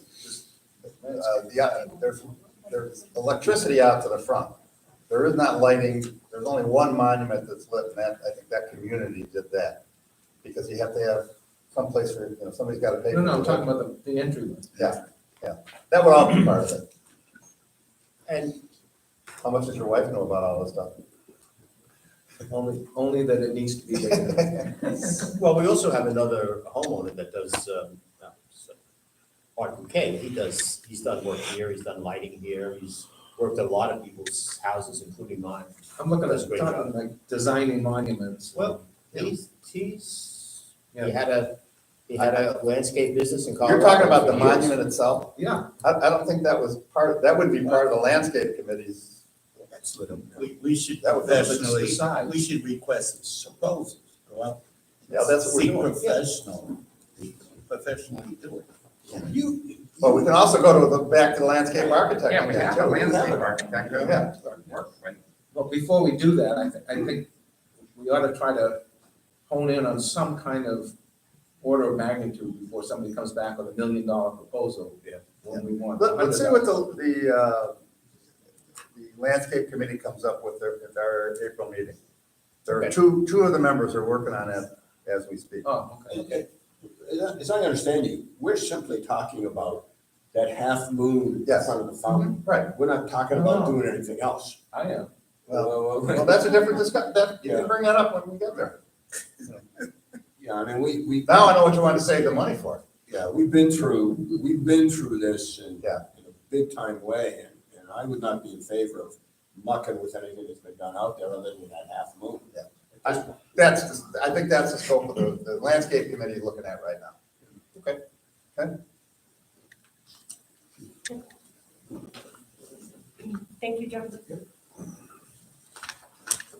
Moving forward, supervisors, the next item on the agenda is item number 6D, which is the consideration of the Allied Universal proposal for the Helios reporting software. This is behind tab number 4 for your review. This is so that the privacy officers can take photographs and send incident reports. Keith, do you want to talk a little bit about what the guards do when they patrol and how they would use this? Yeah, mainly the patrols are for in the evenings when water irrigation is being turned on. It's not supposed to be on. They'll take a picture of the mailbox and the water, the situation going on. And that program right there sends that automatically to POA. Also parking violations, take a picture of, they try to get the mailbox along with the plate. Sometimes that has kind of backfired because it's not the car that somebody else was parked in front of somebody else's house, you know. So, but that's what that program is for that. And it makes, right now, we're really not doing, they don't have, they're really not doing that right now because it changed with the old guard that left. They had a program and they took that with them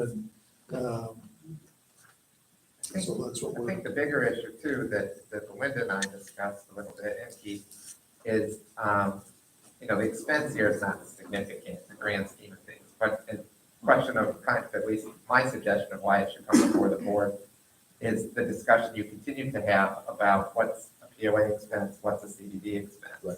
Yeah.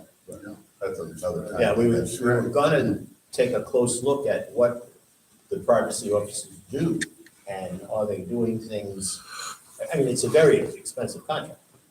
And are they doing things outside of their purview, and do we need to do that? Right. So that's a concern.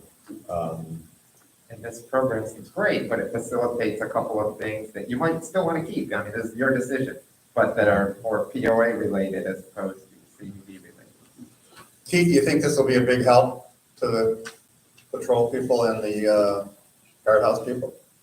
I believe that anything we do to expedite it, to get it to where it's supposed to go in a cleaner fashion will help them, sure. But, are they doing their jobs? Yeah, they're doing what they're, doing those pictures. And the other big thing was going around and when the garage doors left, they call and, the homeowners, those type of things. So, you're all gonna have that conversation soon about, the word security versus courtesy. And so, that has been, and I'll be bringing that up, another part here, but the violations, how much money they make. And it's minimal. Because you have to do it like 952 times before you get violated. I move that we approve the expenditure. Keep in mind, supervisors, it is a monthly expense, so we will need for council to prepare an addendum to the existing agreement, because this will show on our invoices as well. That's another $2,400 to the, and it can be canceled at any time. We have a 30-day out in our agreement with our, Because it, we have a motion, do we? yeah, You're gonna okay. second I'll it? second that, so, I'll second it for discussion purposes. okay. thank you. Could I ask, tell me exactly what we're gonna get for this money? You can't tell me? Well, I can tell you that it's gonna be, It's a smart device. So what it does is, it's a smart device, similar to a smartphone with an app on it. Okay. So the guards would have the ability to take photographs and file incident reports straight from the smart device and email them directly to Keith and to the PO. On our end, on the irrigation, obviously, we have to stick to a certain amount of consumption for water. So irrigation is something that definitely does become trash cans left out, or parking violations, that typically doesn't. How about people coming into the front gate that aren't, don't have permission, still want to come in, would they be able to use that for this also? No, this is strictly a software for issuing violations, taking They could photographs. take a picture of the car and the. They can if they're up there, they can. Well, if they're coming through the gate. They already have a camera. we've already got a camera for that. I just, see if this is supplemented or not. Okay. So it's basically for the patrol. Correct. In Keith and others, the patrol knows they're gonna do something like this? Is there gonna be an added cost for them to now take? Well, they've been doing it before with, with the other, they and then write it down, and when they got back to the written down or put it in the computer and then send that to the POA, where this is just, and it's sent, right? So. The issuing of the violations was part of the of their, standard operating procedures. So the guards are aware of that. They don't issue the violation, they send it on to the. They issue an incident report that would be sent to the They just send POA. the information on, right, the POA. They don't send a letter to the homeowner, the POA takes care of it. So is this a cell phone with an app on it? It's pretty much that's what it is. Okay. It's a little thicker than an iPhone, but Okay. Okay, and you use it in other computers? I've never used this software before. Tell me again how much this is? It's an additional $2,388 a year. And from what you've seen, we're gonna get our bang for the buck out of it? We're hoping, Well, 30-day out, it's not working. I mean, if it turns Well, out for that us, it's, it's fire contract. Does it make the service efficient of our chief? It sounds. Yes, Fish. yes, exactly. It's gonna help them streamline what they're doing in a more efficient way. Now, are we gonna get any return on it? Well, the return we're gonna get on it is, in the violations, people aren't gonna be watering, And that's where, but you're not gonna see any monetary or any money out of the deal, because it's Does it those. save the data? Does it- Violations at a certain address, and it would all be in there. And that's what they keep track of that, so that, because you have to have so many violations in a month period before they take it to their initial violation.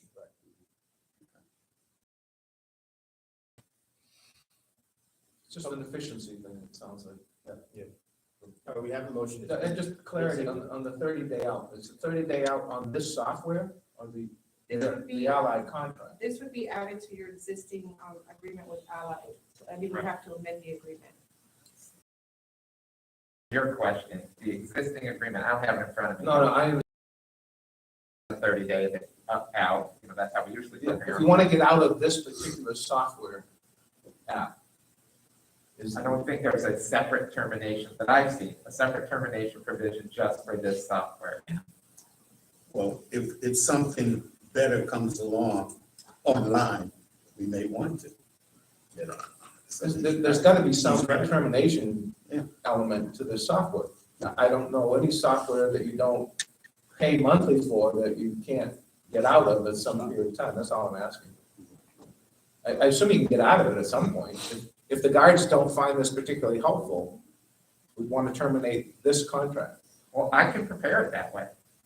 And see how they It respond. looks like I don't need you to prepare it that way. It just seems like the contract has got to have something. It looks like it's a monthly subscription. It's Right. monthly. So, I mean, if So I'll it's, just prepare the addendum that says that we can terminate the $199 a month at any time. 30 days, And if they say, no, we can't do that, then, we'll have to go from there, but let's fail anyway. Okay. So we don't have to terminate Allied, like you said, if Elias 2 comes along or whatever.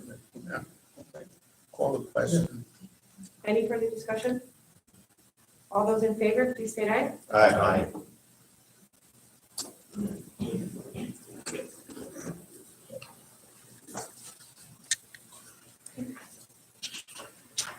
Moving forward, the next item on the agenda is item number 6C, which is the review and the consideration of the Strategic Direction Advisory Committee Strategic Plan and letter to the CPD Board regarding the next steps. This is behind tab number 5 for your review, and I brought hard copies with me of the committee's recommendations as well. Ken, do you want to lead the discussion on this? Sure. So Rosetta had provided a draft of an updated strategic plan. The committee was formed. We used that as an initial guideline. So you'll see that a lot of what's in here, the mission statement, the vision statement, the areas of core values, and the buckets of goals and objectives, there's 6 of them, are very similar to that. So we modified the wording on some, but essentially the core elements of that are still here. We did add one objective area of communication at number 6, and then went through each of them, had very lively discussions about how this should be approached. And again, as you read through this, and I went back and read the Rosetta one over the weekend to kind of compare it. They're not dramatically different. What's I think more inclusive here is an attempt to clarify the objectives, clarify a lot of the things we're already doing, but document them here so that they're more substantive, they are documented, or we're asking that they be documented. And then we went beyond that in some cases and felt there were other things that need better measurement, better documentation, if you would. And went through one by one and tried to cover what we thought were the priorities of the community consistent with the mission and vision statement. And that was always the guide, is if this is our mission statement, these are the things that we felt were important to be monitoring, to be covering, to be growing and stay focused on. So presumably you've read it. I think the chair of the committee, Joe, and the secretary, Joe, are here. Collectively, we can answer questions. If anybody has a question about how we got to some of these things, we're happy to expound on them. I had a couple questions on page 3.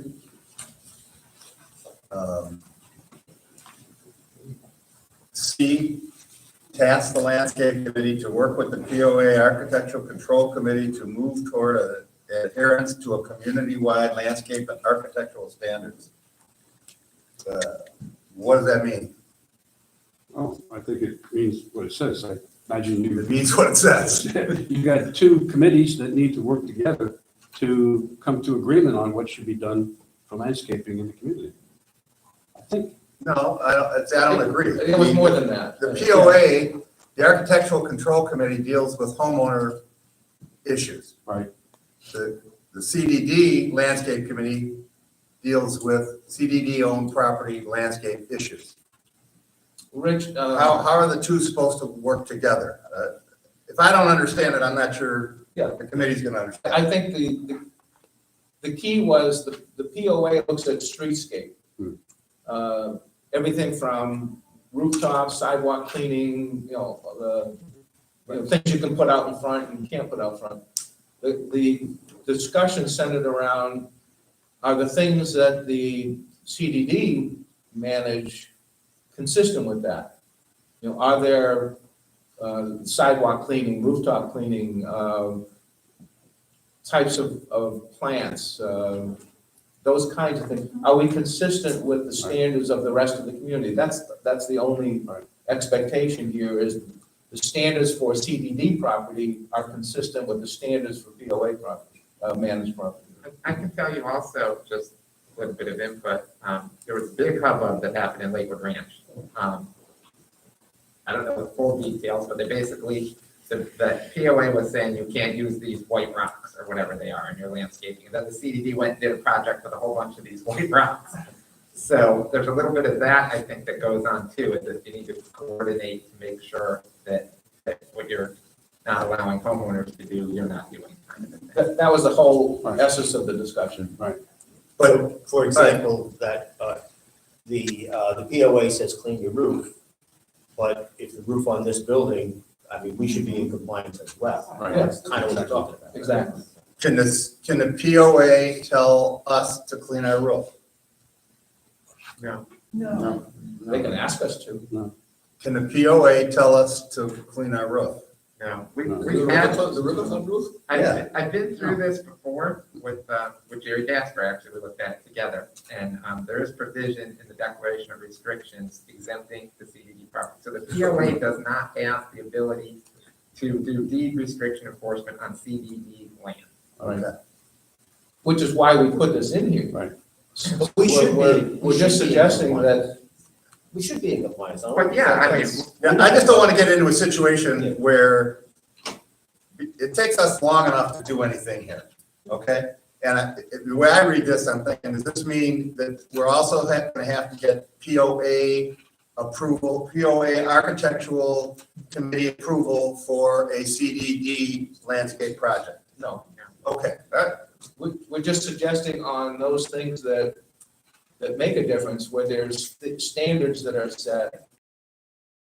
The landscape committee and the POA, Architectural Control Committee, maybe collaborate if collaboration is expected or required. It's just trying to keep the community standards consistent. I'm all for that, but I don't want. Okay. the restriction should not allow. It's more collaborativeness. Yeah, and I had absolutely no problem with that. Exactly. I like that word. Shouldn't we extend Collaboration. Collaboration. Maybe we should add that in there instead of all this. Should we extend that to golf club? Because I'll tell you, it's died down a little bit, but there's a lot of concern about the condition of the welcome center, for example. And how it was kept, and the roof is filthy, and on and on and on. And I would explain to residents, well, we don't own that. That's a separate entity in a sense. I'm sorry, Rich. I'm suggesting that we extend those same regulations if we can. I mean, it's a separate ownership, but Well, that's the key. Yeah. We can't have. Again, it's a collaborative approach, which is nice and fine and all well and good, but no, I know we can't. we can't tell them to clean their roof. I don't know what the POA can do. But that's between the golf club and the POA and the CBD if applicable. I had one more question on that same page, D. I have no problem with, talking about the front entrance. But it seems very specific to me that and it doesn't feel like it fits in this document to me. I'm just a little surprised that it's there. I have no problem with it, where we had already started to talk about it as a committee, but to task the landscape committee with a review of the community monuments, landscape and lighting, that's what we do. You're telling us to do what we already do and have already done. Well, as I said, we're putting a lot of things in here that we already do. We're just documenting them. Yeah, but Consistency. I didn't see anything here about telling the tenants to make sure the lights are brighter. Well, It seems to me, it seems very specific, Ken. Well, it is. but that's, Okay. that's part of what SMART is. And I think what you may. Speak up, little Jill. I think what you may find when you go through the document, for example, where you see numbers, that there were specific initiatives that the committee came up with in identifying specific measures that we were suggesting the board could take to effectuate the steps of the plan. And so it was the committee really that felt as a group that this was a specific initiative that could be undertaken. So there are specifics in here. If you look in other parts of the plan, for example, there are other committees and also Vesta, and the property. My antenna's kind of up about the landscape. And again, as I said, I have no problem with it because the landscape committee itself had brought up this almost very same thing. It's just. You want to add the word to work collaboratively? I like the word collaboratively, especially in C. That can be added somehow. Some side. Yeah. And you don't have to change T. I just want to say my little piece, and it's probably my opinion and nobody else's, but just for what it is. Well, yeah. Well, D, as you said, that they're already starting to do that. Yeah, again, it's not a problem. I don't know if it's heavy-handed is the right word. It just seems like. Beyond the scope of the CBD? Well, no, not the CBD, but of this committee, of your committee. Well, the committee is just drafting. Yeah, but there's a lot of other things that need to be done. Okay, I'll let it go. We'll add the word collaboratively after. Absolutely. Could I ask a question? Was this shared with the committee chairs for their comments? No, not yet. Not yet. Well, if you read That's our next step. If you read the letter, the transmittal letter, it recommends that we do that. Okay, so, thanks. So that will be done before this board says yay or nay? I think it should be. Right, exactly. We ought to also post it on the web for comments from the residents. Okay. But, your sequence is up to you. Yeah. But yes, it has to be done before it's finalized. Okay, thanks. So I would see in the case of the facilities committee, looking at the items and saying, yes, we like it, we like blah, blah, blah, blah, blah. And I think that's part of this collaborative effort. Right. Okay, thank you. Let me just get a clarification on number 2, provide appropriate page. It looks like it's this first page. Still on the numbers, right? I know. True. It's page 3, number 2. Number 2, that speaks to ensure controlled access to our community. Should something be made clear that public roads, you can't deny access to anybody? In that, Well, does that belong? I don't want to give people. This is our strategic plan. Yeah. So what do you? This isn't the document that manages what we can do and can't do. Does it give the wrong impression by saying ensure controlled access to the community? Well, but if you read the sub-goals. Number two, To allow public access. review visitor access procedures to allow public access as required, while appropriately identifying who has access to the community. So we're saying we can't, it implies you can't keep anybody out because it's public access, but we still want to know who comes in. Yes, We do that now, we take yes, we pictures do. of the license We have plates. cameras, we take pictures. Yeah, I don't think this is actually doing anything that we're not already doing.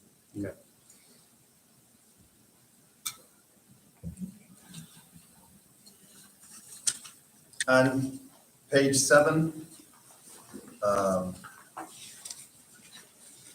the task the property management company to publish executive summary of CDD board meetings. Don't we already publish the minutes of all the meetings? Why would we have to do a summary of them? This is something, a summary to get out quickly so the residents understand what's been happening, rather than waiting for the detailed minutes. Isn't that, do we want to do that? Send out a summary of a meeting before the minutes are approved? I don't like the sound of that. I understand why you would want to do Okay, it, we're but looking for more effective communications with. I'm all for that. So- I'm an effective communication guy. Okay. But you see my problem? If we send out a summary before we send out the minutes, does that sound right to you guys? Well, no, it doesn't sound right to me. We can't send out the minutes until they're. It's not the minutes, it's It's a summary. It's just a plain language, simplified summary of, here's what took place during the meeting. Right. And you send it out right after the meeting, so it's still fresh in everybody's mind. It goes out to the community so people can read it. If they want to know more, they can look at the YouTube video. It was intended to be just another element of more communication of what the board's doing. It's not replacing the minutes, and it's No, not. I understand that. Well, I think the YouTube video is there as we move forward. Someone can always go to that. And it takes 4 hours to go through all of that. Well, but it's wonderful 4 hours. We think so. Not. I just want to add sorry, jump ahead. One of the committee members, who was the city council of Venice, mentioned. Kind of limits it. I'm not incorrect, that the city council actually of the city who does a summary that goes out, that is available quickly to folks. And really, I think, again, it comes back to the overall tone that we're trying to increase resident engagement in what's going on with the community. So we felt if the city can manage to put this out, is it something that we can investigate doing? Would you Right. add anything to that? Well, we were actually thinking of a public relations. The board communicate. They're not going to accept that, so we backed away from that a little bit. So what can we do to get something out quickly to the residents? Because quite frankly, they're not all going to read all the minutes, right? And they're not going to look at the whole video. So here's something, very quickly, it said, this is what happened. One of the models is actually Jill's. She puts out a summary. Didn't know And that. it's very, very helpful to residents in understanding what's going on. Yeah, it's intended to be objective, just a summary of. So would that be Rudy or Anthony? Do this, We're or- proposing Rosetta because they represent the board. Yeah, this is outside of our normal scope. I don't do executive summaries. I send a summary to the board, which you guys have seen after the meeting on all the actions taken. You do and follow-up, yeah. But I don't do an executive summary. We do prepare your minutes. You do meet twice a month, so your minutes are. Yeah, I still think they're very long. Provide that as part of our services, but an executive summary right after the meeting, I don't know that that's something that I can commit. And I don't think it's the best. Well, it's more of that thing, but whether, it's included in the contract or not is a different issue. May I ask if it were a board member doing it, I'm not trying to assign it to anybody, but in a vacuum, if it were a board member, because you couldn't, and it were done quickly, and I'm happy to send you all, send the rest of you, what I send out, if Andy were to look at it, the board wouldn't have. It was intended to just be factual, if there were votes.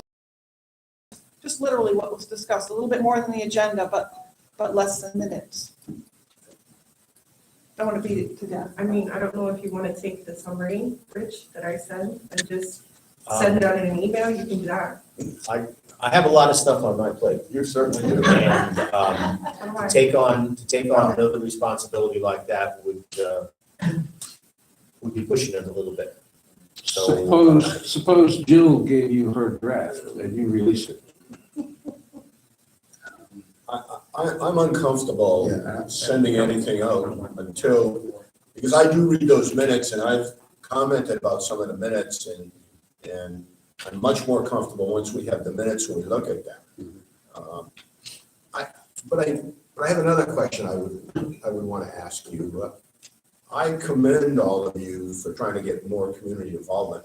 Look, we don't have much community involvement here.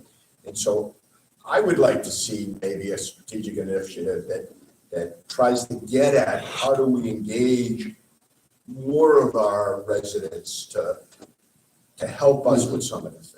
Blue sky it, in other words. Yeah.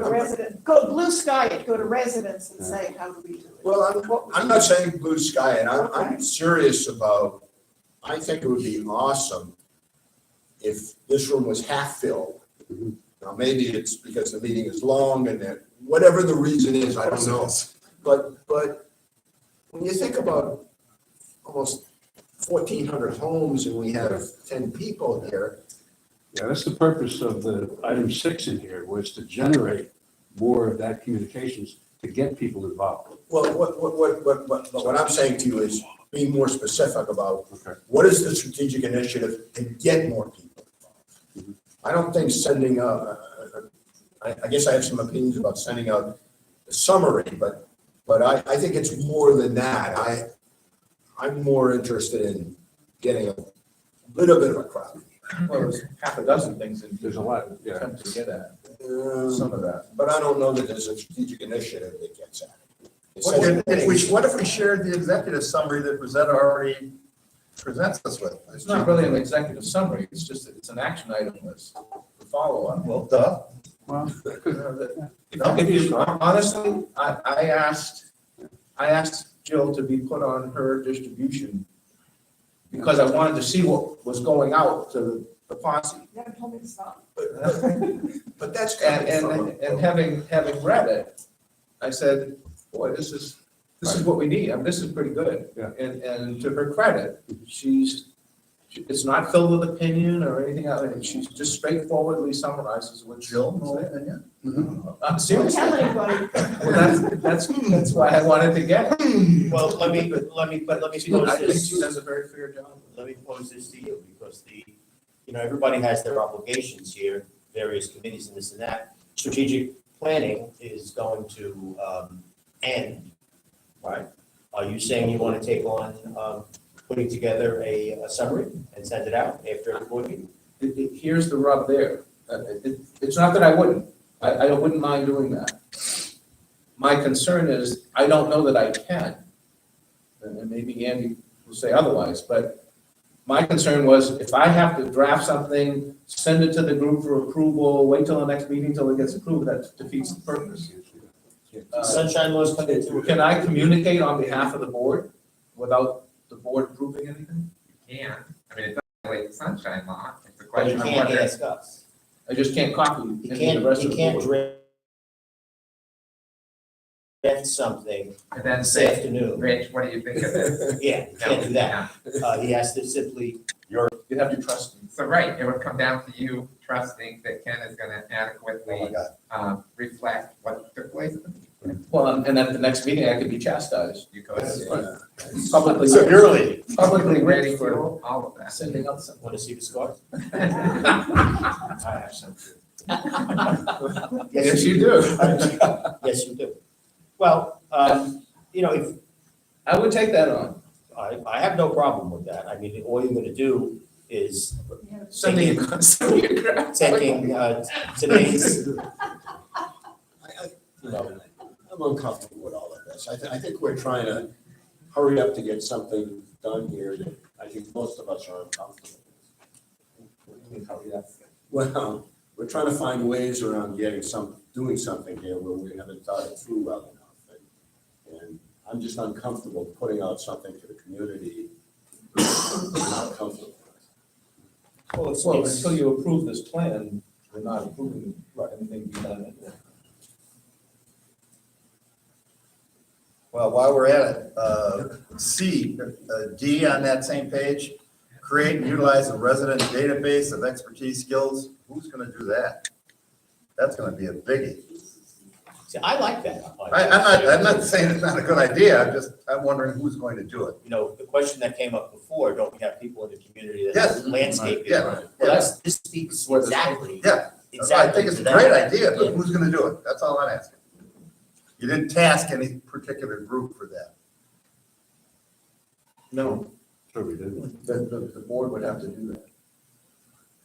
Well, I think there is a way to do it. When we put out announcements that's done in the committee, we could say in that announcement, we're looking for expertise and da-da-da-da-da-da. But it doesn't create. But that doesn't create a database. It doesn't create a No, it's simply putting out, you'd have to put out a request of all the residents to voluntarily provide you their information and their area of expertise.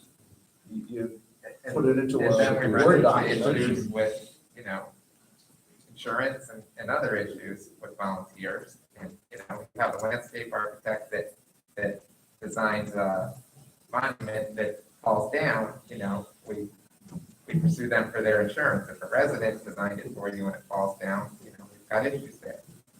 These are just things that come into play. I still have communities, Belinda and I have one in Manatee County, they utilize resident volunteers to build bridges and clear their nature trails. And we have insurance for them and they get things done, but it's just a question of what you're comfortable with. So, we could also ask for a volunteer from the community to say, you can organize that. We'll send all of the information to you. You'll make a spreadsheet and make it available to the board. And one of the things we were trying to do in this is get more people involved and committees more involved. Right. Fantastic. So we could do that. And then you wouldn't have to do it.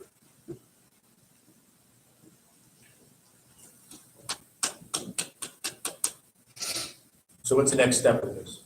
The next step was based on your interim approval, we would give it to the committees. Now, to give it to the committees, we would go through the liaison to the committees. And one of us would attend to answer any questions. Like Jill is on a committee of facilities and I'm on a social dining committee. But we'd get other people to go to these other committees. So it would be the liaison to each committee and one of the strategic advisory committees. A three-person meeting, right? So Right. that's how it is, a three-person meeting, and the chair of a committee, the committee's liaison, and someone from strategic, from the strategic plan. So it wouldn't be at a committee meeting. That was not how it was iterated. No, it does not have to be at a committee meeting. But it could. It could be. It could be. Yeah. I'm curious why you wouldn't want the whole committee to have some comments about it. Yeah, I would think that's actually a better way to do it, is to give it to them ahead of time. Right. And say, we're coming.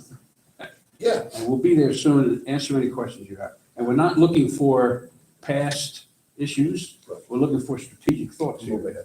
Yeah, no, I think that's awesome. I think that's one of the challenges we talked about. I mean, Julie Shade is also here. It's something, she's done a lot of, getting information, facilitating, thank you very much. Yeah.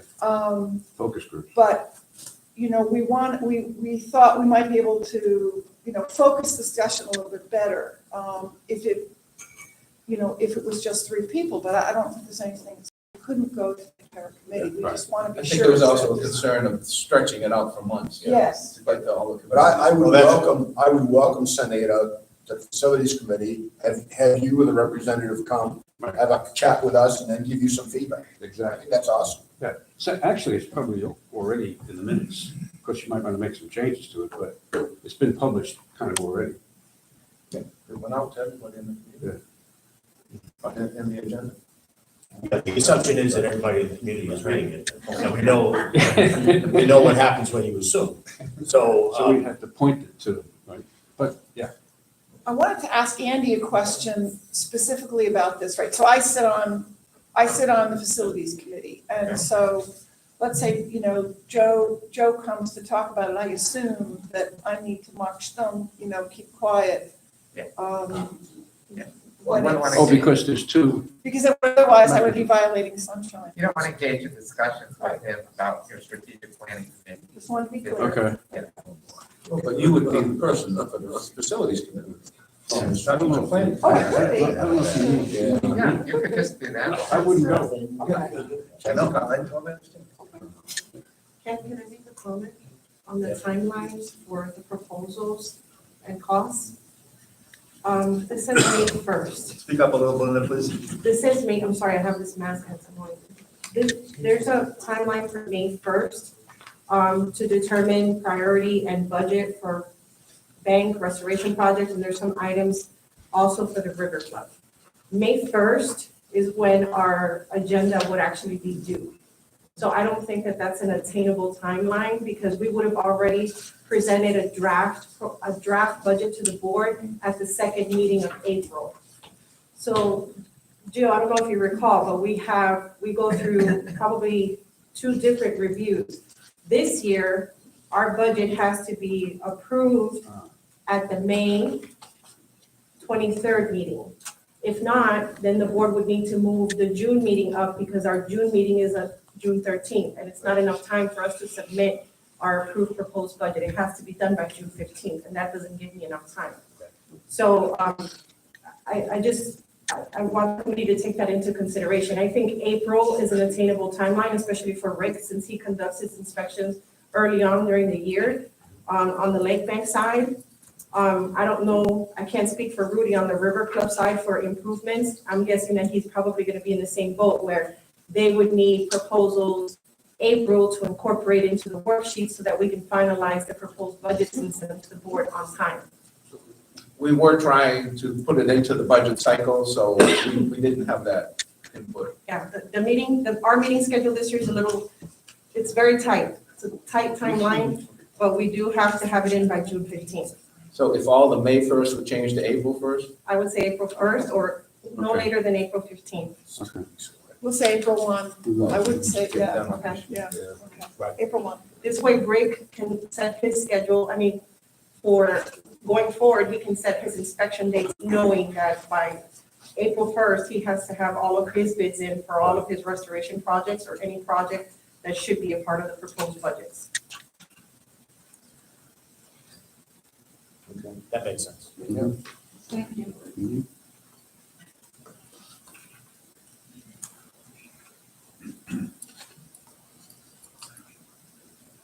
And I Anything don't else? know if you want to, on the privacy services, I saw something here about. What line?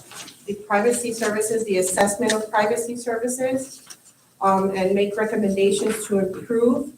That would be something also, I would say it says spring, so that's perfect, around the April timeline. So if there's recommendations for updated technology, all of that would need to fall into the proposed budget cycle.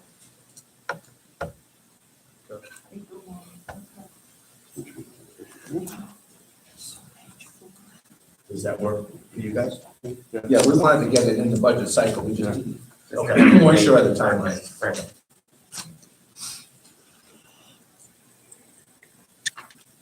Because I know the reserve study committee is already in the process they're gonna have custom reserves at their next meeting, correct? Yeah, we're having a Zoom call with them at the next meeting. Okay. So they're already in the process of working on getting the reserve study process. Yes.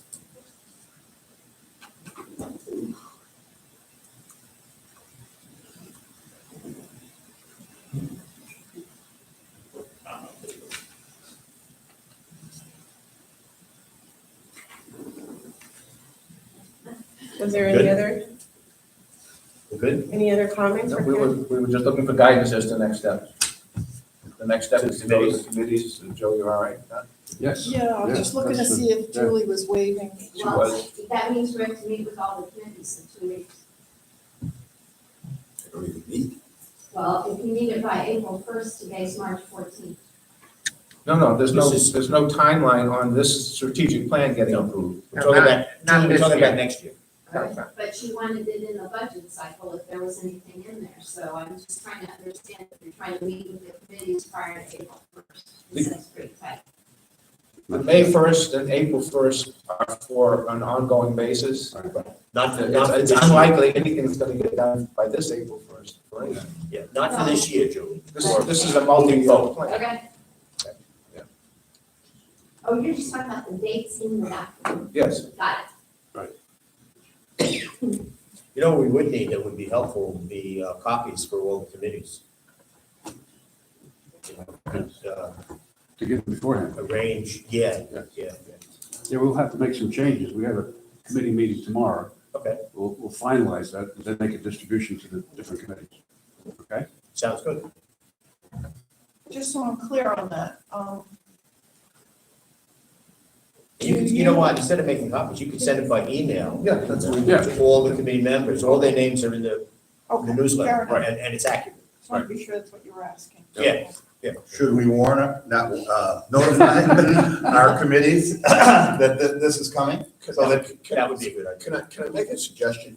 Instead of sending it out to the committee's members, what about sending it to liaisons so I can put some context? Okay. I'll write a That's better. Yeah, that's and better. and then I'll send it to them That's better. so they understand.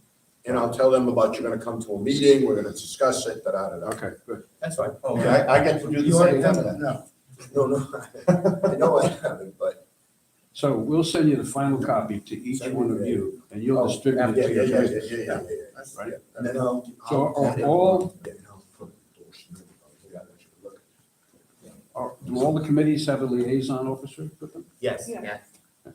every committee. Thanks, Steve. No, again, it's a good idea. Well, then they don't just get it. Yeah, well, that's what that's why I want to give a We'll send it out. notification, not a We'll warning. send it to the board after the changes from tomorrow's meeting. By email? What By about, item number 2 on your letter of recommendations to send it to the POA and the, Community Association? Are you also wanting that to happen? For their thoughts on Yeah, Rick, send it to the POA and the Community Association for comments. I mean, if you're gonna post it on a website, is it a courtesy? Sure. Do you want the committee to do that? Good idea. Well, we'll send Do it you know to, anybody on the to her POA husband. that we give it No, to? we'll send it to her but I husband. would try to find somebody. So we'll take If care they of read that. the agenda to today's meeting, they've already seen it. Right, but if we mentioned reaching out to them and asking them for their thoughts in a collaborative way. So I just wanna make sure you guys are okay with that as well. I'm because fine. It wasn't specifically That's good. discussed. I'm fine with that. And then the residents, Mm-hmm. postings at some point, let's get this done first, and then we'll.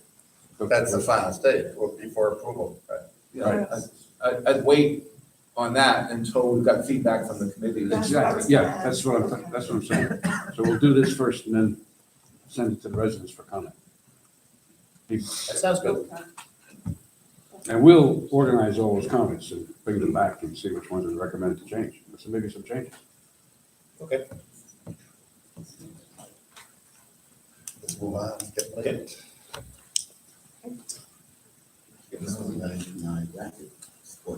You're lucky. Meeting. You're lucky.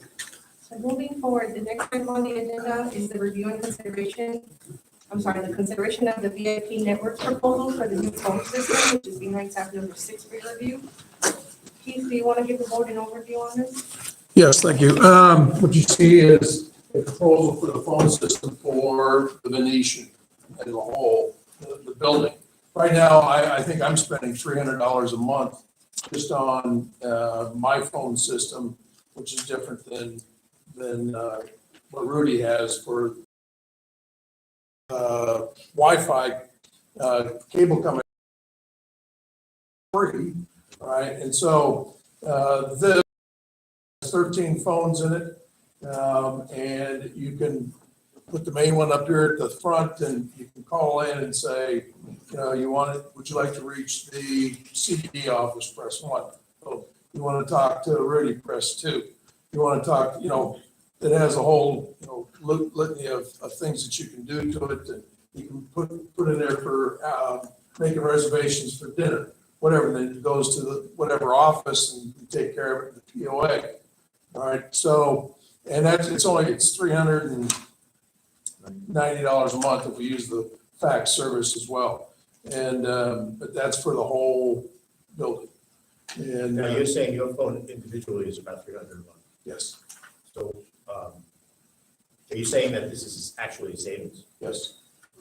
Do we have a contract? Well, that was my question. What sort of responsibilities do we have? We have Frontier. So I mean, With this? not this one. Oh. With the phones that are here. Oh. Can we get out of, are we locked into anything? Can we get out? If we Well, are, can we get out? that's an Andy question. I'll ask myself when I get I'll back ask to him town. when I see him. I don't know if we're in a contractual with that at all. I wouldn't I mean, think I we read are. this but you proposal can- and it said you come and go as you please, basically. Yeah, you can add phones, take phones I out, just whatever you didn't need know to what do your with it. current But it's- obligations were, if any. I think, you know, on Vesta's side, I think we'll see a huge savings because we're not going to be using, you know, we're getting the free internet in your drop. Right. And I'm not sure, is Jerry around? Everybody gave up on us. So, I'm not sure when that process is happening, but it's soon.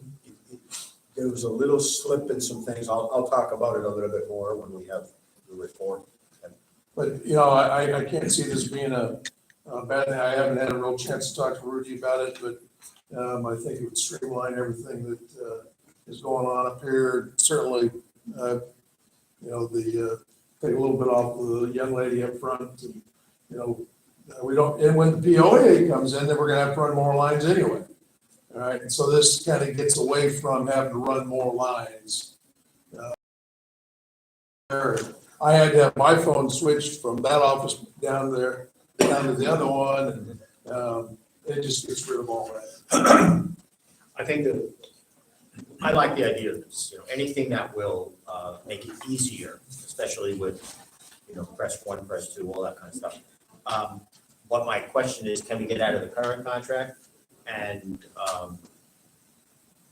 assuming that we can, I would certainly support this. Do we know of any other communities using this system? From what this guy, he's got a bunch of different places up in using this type of phone systems. Paul, the new tennis pro, he knew this guy, and so that's where I got this from Paul. Oh, sorry. And so he went, oh, I know a guy. And he goes, he does great work. And the guy, he called him up, he was here 2 days later. And so I'm not saying, I'm sure there's other phones or things like this out there. But, you know, I don't know if the price is gonna be, probably all pretty much, you know, like it. First thing is, we get out of the contract.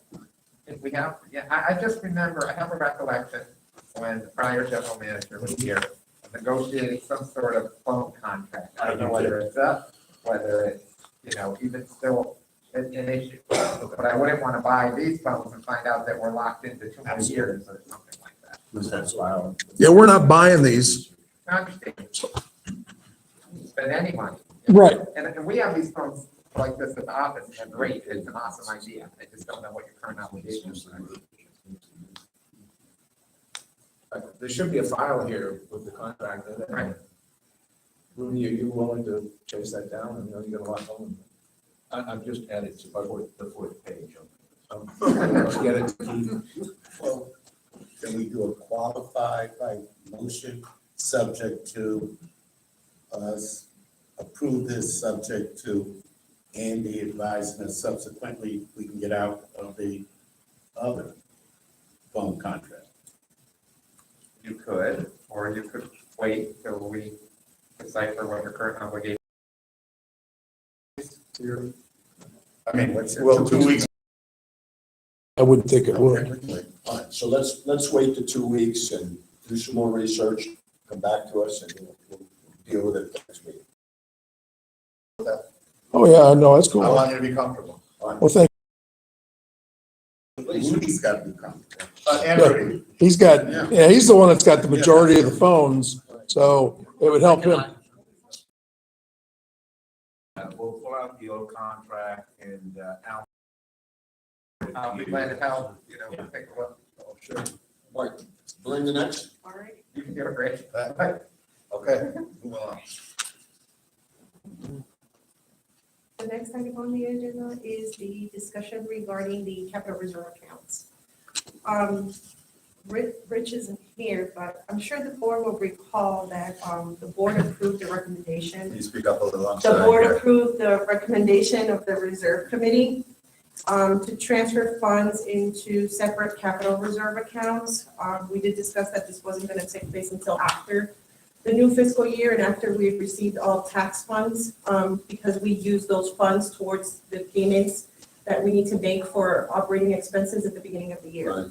So there are a few things that I did want to discuss with the board. First of all, from the board to as to where you'd like these accounts open, what bank, what type of program. We are not municipal advisors, nor are we financial advisors. I did want to ask if the board would consider maybe Wendell reviewing the bank accounts because he is a financial advisor and making recommendations to the board as to what type, and he can also review your current portfolio as well and make recommendations to the board and to the reserve study committee as to where accounts should be open, what type of accounts, and he can give you a recommendation. I think that's a great idea. He did a wonderful job with the financing. These funds are in the Bank of Tampa ICS account currently, so we do have these funds. I did want to remind the board, we are going to have to amend our current fiscal year budget because of the litigation expenses. Rich and I recently received our first quote for the cost from here to the time of the trial, and there's an estimate of $65,000. Right. In additional fees. So you will have to amend your budget and use prior year funds towards that. So at this point, we're looking for a direction from the board. Another thing is you can't have all of the accounts named capital reserves. So you already have 2 capital reserve accounts. You have one for the general fund and you have one for the river club. You would have to decide these funds, what you want to name them as well. Well, I think this all comes from the reserve committee. Yes. And these questions can go back to them. We're meeting on Monday. Well, they're anxious in moving the funds, Yes. but you know, we've been holding off until after the new fiscal year, once we've received all the tax funds. And then we asked for the budget from the attorney. You are having a shade meeting with Mark Hansen. I don't know if this is something that they can talk to Mark Hansen about at the shade meeting. Litigation expenditures, that's something you talk about. But you do have to consider that you are going to have an additional $65,000 proposed for the upcoming trial. And that's up to Include the trial or up to? Up to, because this is just an estimate based on depositions and, you know, requests for production of documents and all other flaggings. So I need direction from the board on this. I don't want to just open a bank account just because, you know, just put the money in Bank of Tampa. I think the board should decide where you want to bank, where you want to put your money, and what is the best selection for the district. And for clarity, these are capital reserve accounts, so they can only be used for capital projects. Not necessarily. You're not, reserves are not restricted in CDDs. So the board can at any time decide to take action and approve for those funds to be utilized for something else. As long as it's via a vote of the board and possibly a resolution. You could decide, I'm not saying you would want to, but you could decide, we don't need reserves anymore, let's use it for operating expenses, and if the roof goes bad on the river club, we'll assess it. Yeah, no, You know. bad example. So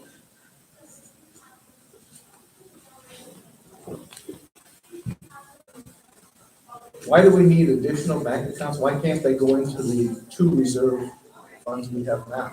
That was the recommendation of the reserve committee. You go, you really Because I think don't. at the time, and I was on that. You were on the committee at the time. But I think the thought process was, we don't fund capital projects.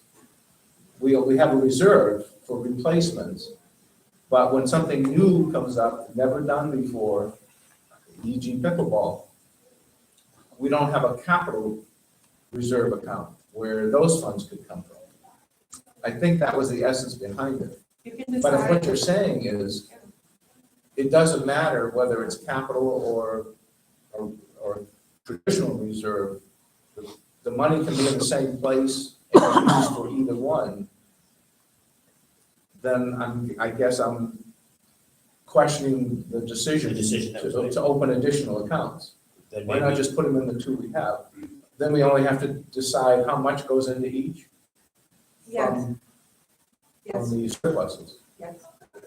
Because we would have to present, after the SHAKE meeting, the intent is that I would present the board with an amended budget for consideration, amending it, increasing the legal fees.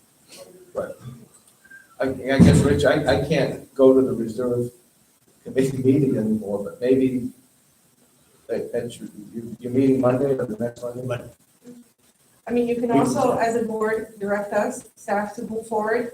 We can initiate the transfer of the funds from the general fund, from the River Club fund, and put the money in the reserve accounts. We can do that. We can do that now. I mean, it's not a big thing. But I also would, my suggestion stands where maybe the committee would want to engage Wendell to review all of your accounts and come back with recommendations. are Because you, you also have the reserve accounts in Fidelity.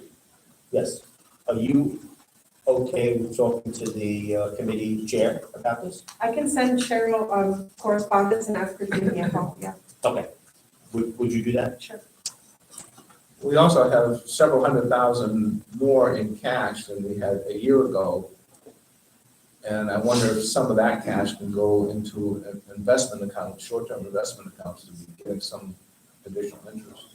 Yeah, the best that was available was 0.15, which was up from 0.1. Well, we haven't 50% fully funded the tiki bar yet, have we?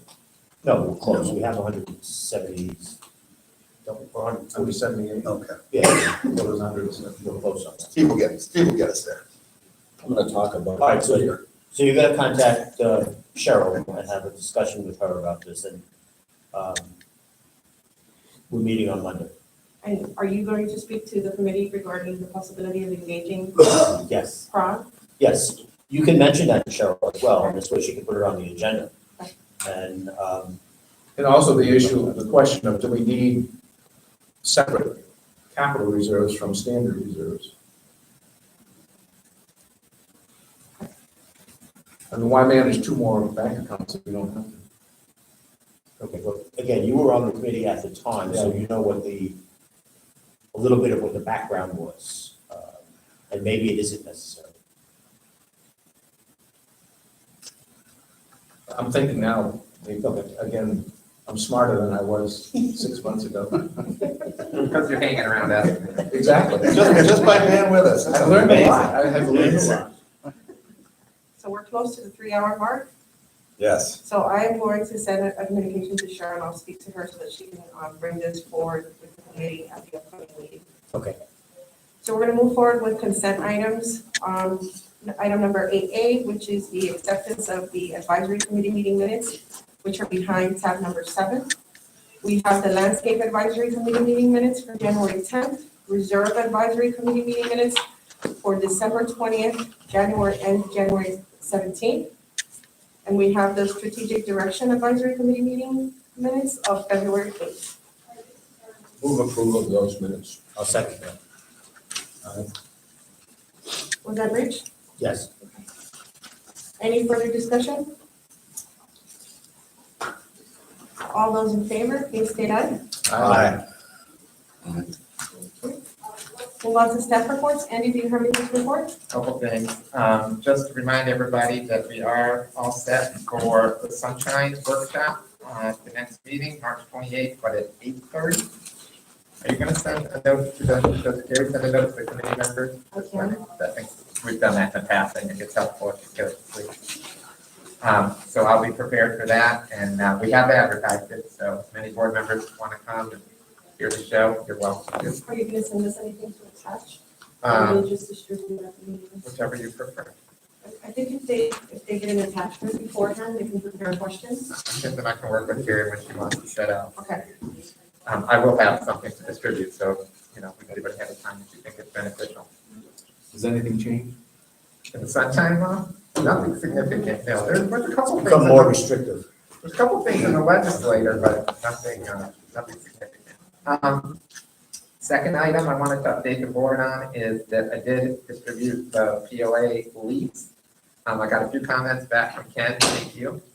And I don't know, I haven't heard anything from the POA. I assume somebody sent it on to No, them. not yet. Okay. I did have a question about that. Should that be me or should that be, Rudy? I mean, I can send it, but it involves a river club. I'm not sure. Doesn't matter to me. Maybe if you don't mind, I know you have plenty on your plate too, but just forward it on to them. There's two things I'm waiting for. I mean, we need the POA's comments, of course, but we need the Exhibit A, still missing, which outlining, you know, the leased premises.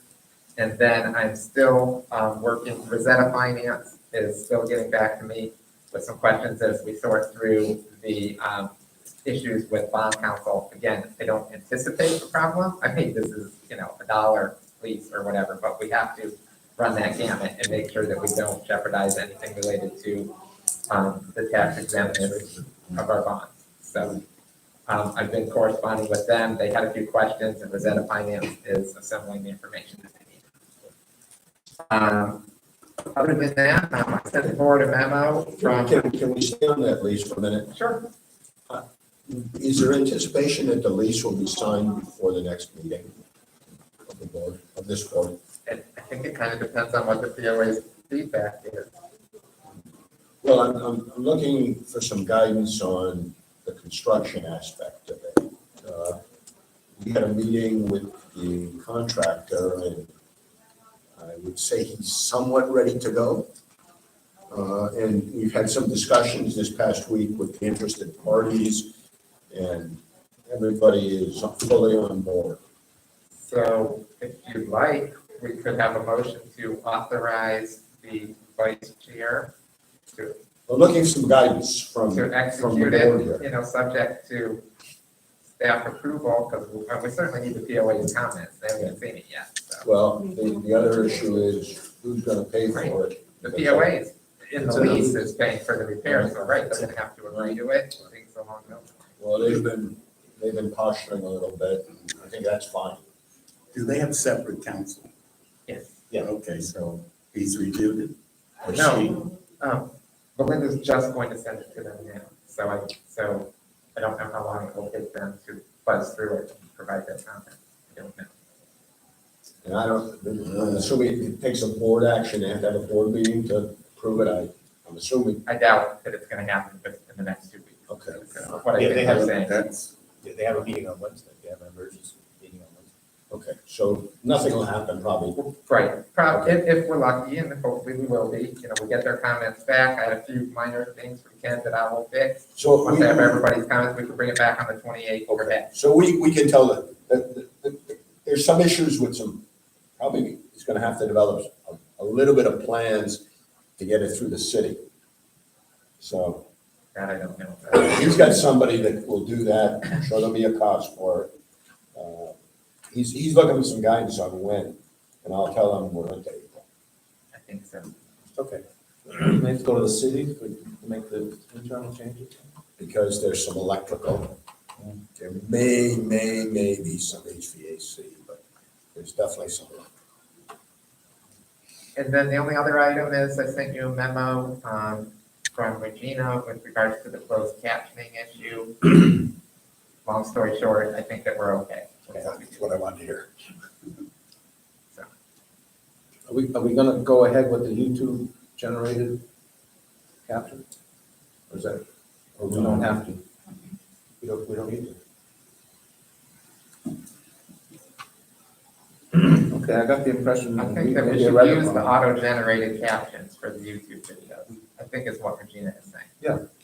Oh, we can do that then? Says ultimately, I'm reading from her email. Ultimately, I think the district would be fine to use the auto-generated captions for YouTube videos with a caveat that additional assistance in viewing the videos could be obtained by contacting the district to request accommodations as necessary.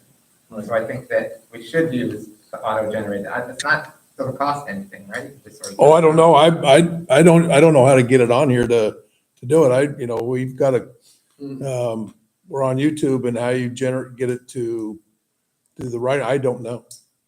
It should be part of your settings. Yeah, I would think. Maybe IT from Vesta can help with this, but this is not a CDD project, or it is not a presenter project either. Probably your settings. Settings. We'll investigate it so we can get it set up for the next. With that, though, I think that Regina was comfortable. Okay. So we have read her note in our discussion. That's all I have. I'm glad to answer any questions. Any questions for Andy? Thank you. Thank you. Rudy, I think you've done enough talking for today. I don't think you want to give a report, but I'm asking just in case. Oh, you're so kind, thank you. I just wanted to touch on probably the lingering question of what's available. Speak up a little, please. Thank you. I beg your pardon. Just for the record, I just want to update. Back here. Can you hear me? I'm sure they can. Just quickly, to wrap up, I know it's running late. Just wanted to update you on the actual food and beverage programs that are being offered right now. There is still folks that are not aware of what we're doing. So Sunday brunch, breakfast is back with an omelet station, and that is the trend going forward. I don't see any disruptions with that. The club is open for dinner service Wednesday through Friday.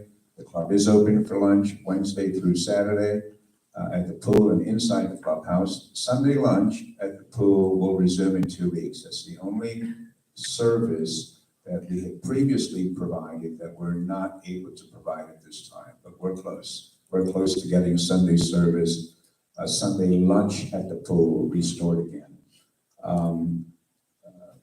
You probably know that within 11 minutes after advertising our Sunday Easter brunch, it was sold out. So we are managing the occupancy, and we're managing the staffing that's available, and we're managing the limited menus because of supply issues. So there's some limitations with what we can do. Probably you won't see 150 people in the dining room for dinner, but you might see 75 or 80. As our staff ramps up, we can meet the expectation, and we'll be back to full service. So be patient with us as we go through that process. I mentioned in my earlier remarks, we're ongoing, our efforts to recruit are ongoing.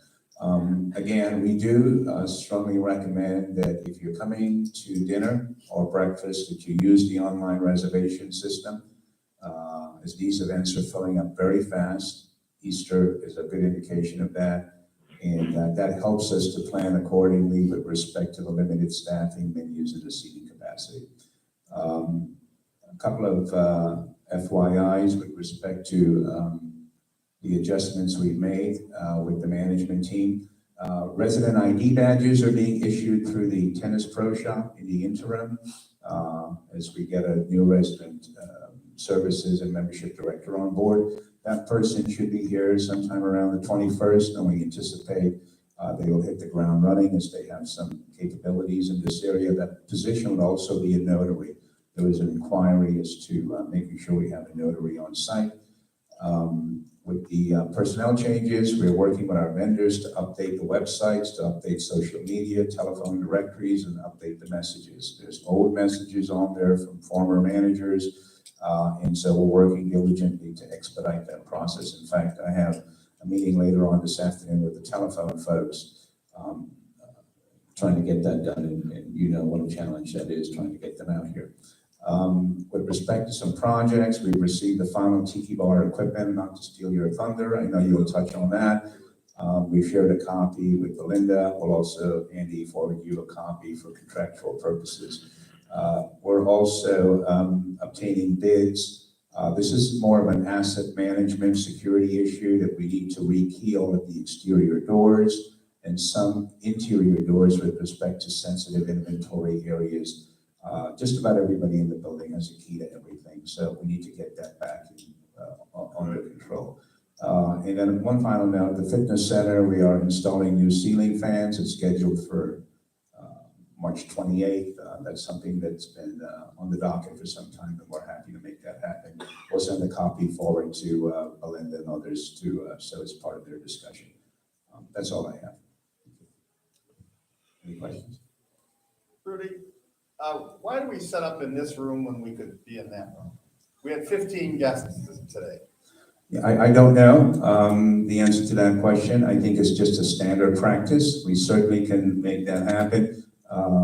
We're going to take a look at some of these. These things have an operational impact, and the staff, if you're not aware, they stay here until 1 o'clock in the morning sometimes, moving furniture around and setting up these rooms. That's a real concern. I know someone mentioned that the staff is leaving because the benefits aren't comparable with some of the other operators and management companies.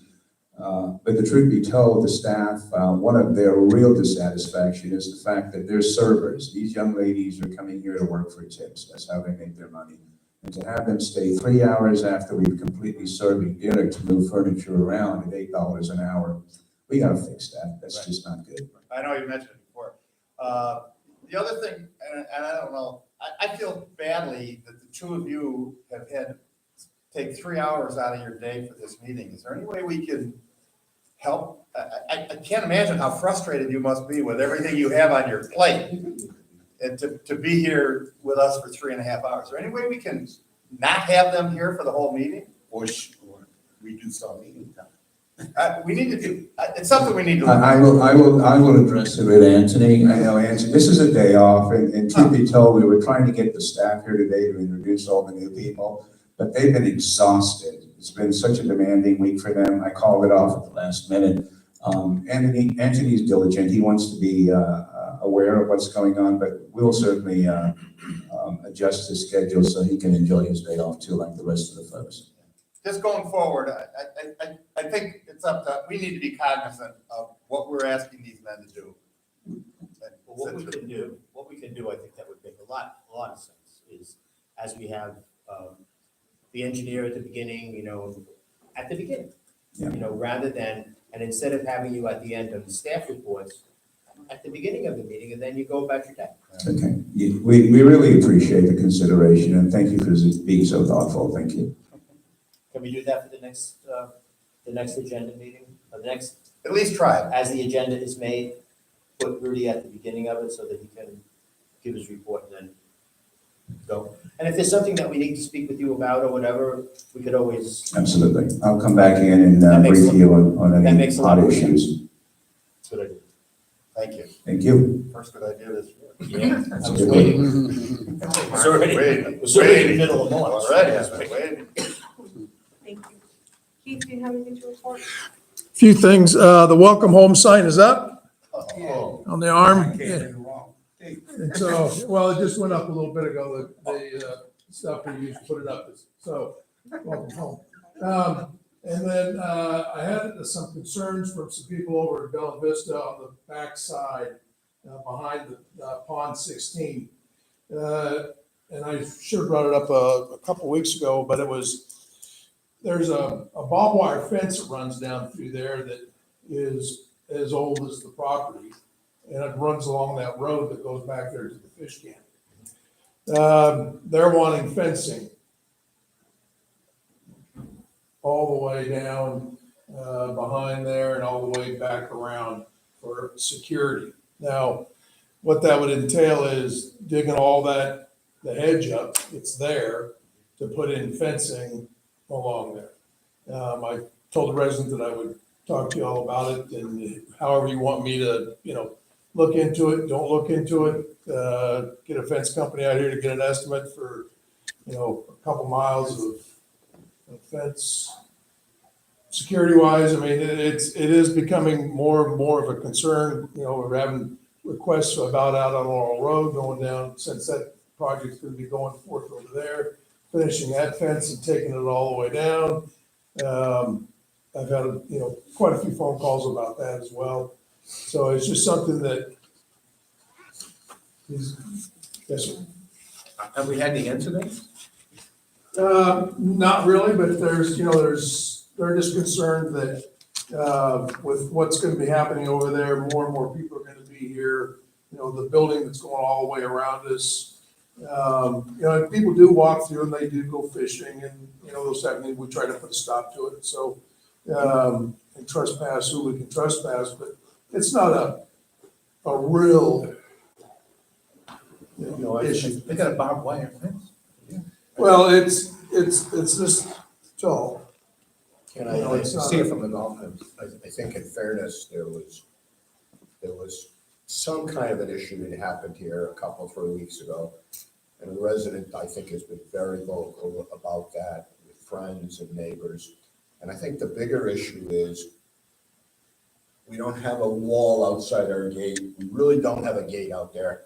And we're not a secure community, right? I mean, and we know that, we've talked about that. And I think that there's at least maybe an impression because of the security gate with the guards that we're more than what we are. And I think that's an educational type thing in part. Well, it's gone out in lots of publications, about, we're not it's not a security, it's a courtesy patrol, not just in what Mr. Brago sent out in his newsletter, but when Dave Lusty, he wrote it a couple different times in his newsletters about saying the same things.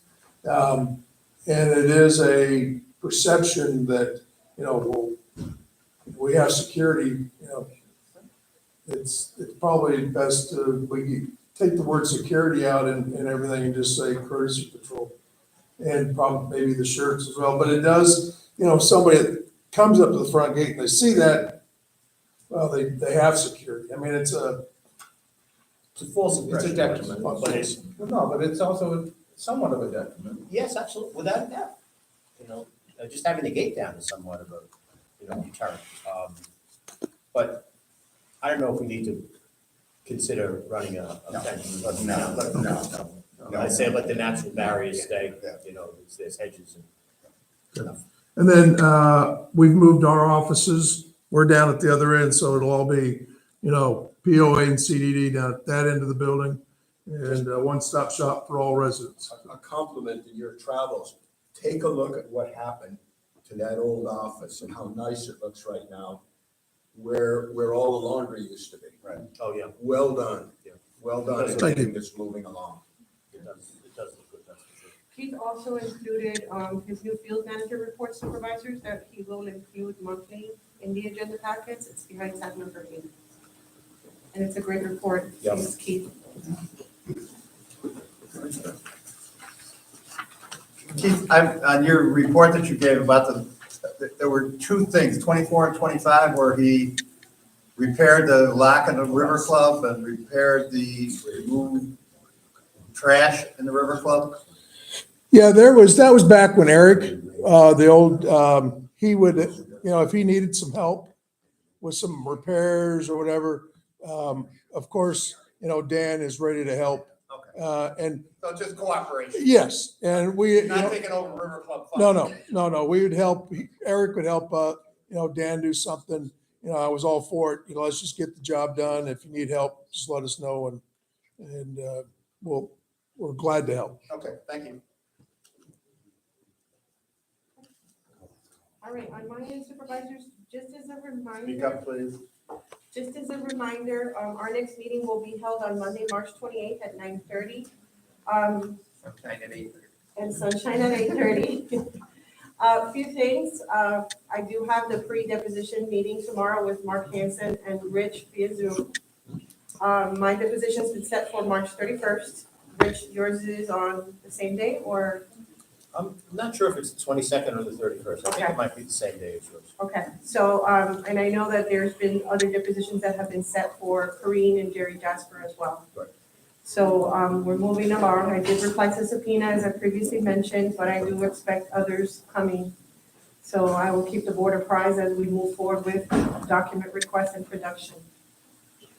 Financial statements, I placed copies of a sample report in front of everyone so that you could review. This is something that Ken has been corresponding with myself and Vanessa on, and it would pretty much add the current month, actual monthly budget, monthly variance. It pretty much just switches up the way our financial statements currently look, but I didn't want to make the change unless the board was in agreement. You know what I want.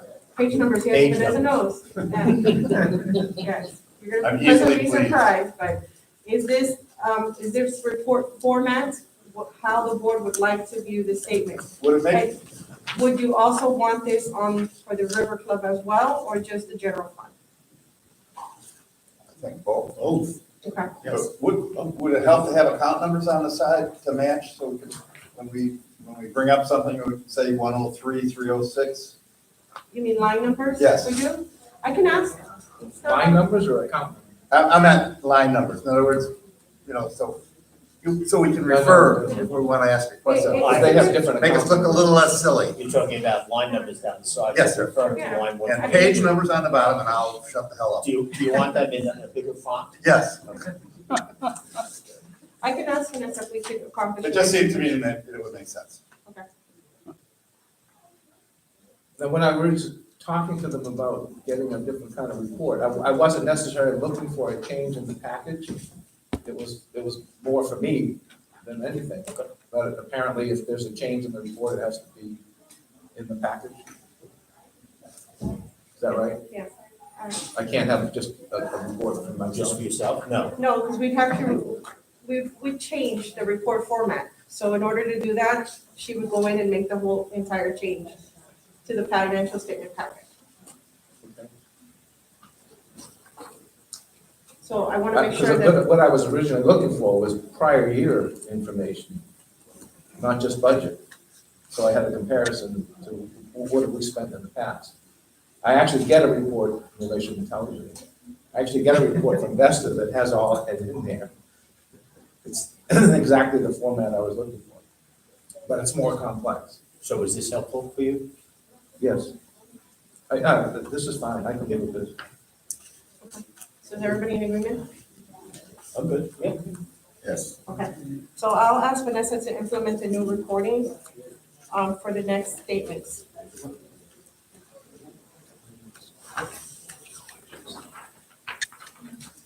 And I don't have anything else. Are there any questions for me? Glad you feel better. Yes. See Thank that? you so much. Thank you. Supervisor requests or comments? Are there any supervisor requests or comments? I just have the most recent account balances that you might be interested in on investments with Fidelity. That just came out last week on the 10th. And that's about it for me.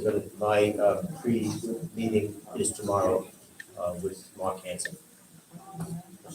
Since this is, I guess, the only forum I can ask the question. Although I could ask Belinda, I guess, about these accounts and the level, is the level of this balance roughly 400,000 Yeah. consistent throughout the year? Pretty much. Pretty much. And I'd say that 400,000 is, Okay. it's, as you can see, it's two accounts. There are, We typically keep them in the general fund operating account because we don't receive funding for at least 3 months after the new fiscal year begins. So those funds are used for your operating expenses. all right, maybe I can just have an offline conversation with you, but there are other investment options that pay more if we are maintaining funds on a regular basis, if they don't drop, if liquidity is not a major factor. That's why I'm recommending for the financial advisor To have, to be engaged to review the accounts and make recommendations to the to have board. Wendell take a look, that's fine. Yeah. That's all I have. Any other supervisor requests or comments? Well, I have one comment. Okay. Two. I think, gentlemen, we should Can't hear consider, you. I think we should consider exploring usage of the Welcome Center for our community's use. You know, I'm a firm believer that we should control properties within the confines of our Can't hear you. perimeter, perimeters. Most of these communities that have done away with these welcome centers have used them or converted them to wellness centers. So I missed I said welcome center. But we should explore that. It could be an asset to this community. So something I would suggest that our chairman meet with Heritage and so possibly. This board, 2 years ago, specifically made a statement to the community that we were not interested in purchasing the golf course, and we were not interested in purchasing the Welcome Center. Well, And we get revenue from the Welcome Center. If we buy it, we won't get. I Just saying. it's 2 years ago. Well, Okay. I think 2 he's years talking ago. about having them give. And, yeah, I would approach it from a different point, you know, not. we talked about that before. If purchasing. they gave it to us, we wouldn't We, want some it. of us ran saying we wouldn't buy the golf course, okay, and we kept our word. Okay, So, along with that, there was a pretty in-depth discussion about it would create an assessment to residents to renovate that thing was gonna be a lot of money. So that was in harmony with why the board took a stand on it. Right now, the building isn't usable because of the mold issue. So that's why Heritage is backing off of it. Backing off in terms of. What they want to do with it, because as their president said, they're not sure they may level it. Well, I think I've gone on record for a long time about leveling it, grassing that area over. If they did, we could play pickleball. But, Conscious taking much away from it. yeah, now you got. I have no comments. Let's move this meeting along. I just want to quickly share, as Rudy mentioned, we met on Friday. Andy's going to get the latest update. The equipment will be ordered. We think everything is within a reasonable delivery time, so we'll wait on it. Do we have space for it? They're going to store it. Oh, great. Okay, they're going to store it, they're going to install it, they're going to manage it, the whole works. Great. Yep, send it over, we'll finalize the contract and get it back. Are there any other supervisor requests or comments? I move we adjourn. Is there a second? Second. All those in favor, please state aye. Aye. Meeting adjourned at 12:48 PM. Thank you, everybody. Thank you, everyone. Thank you. Tomorrow.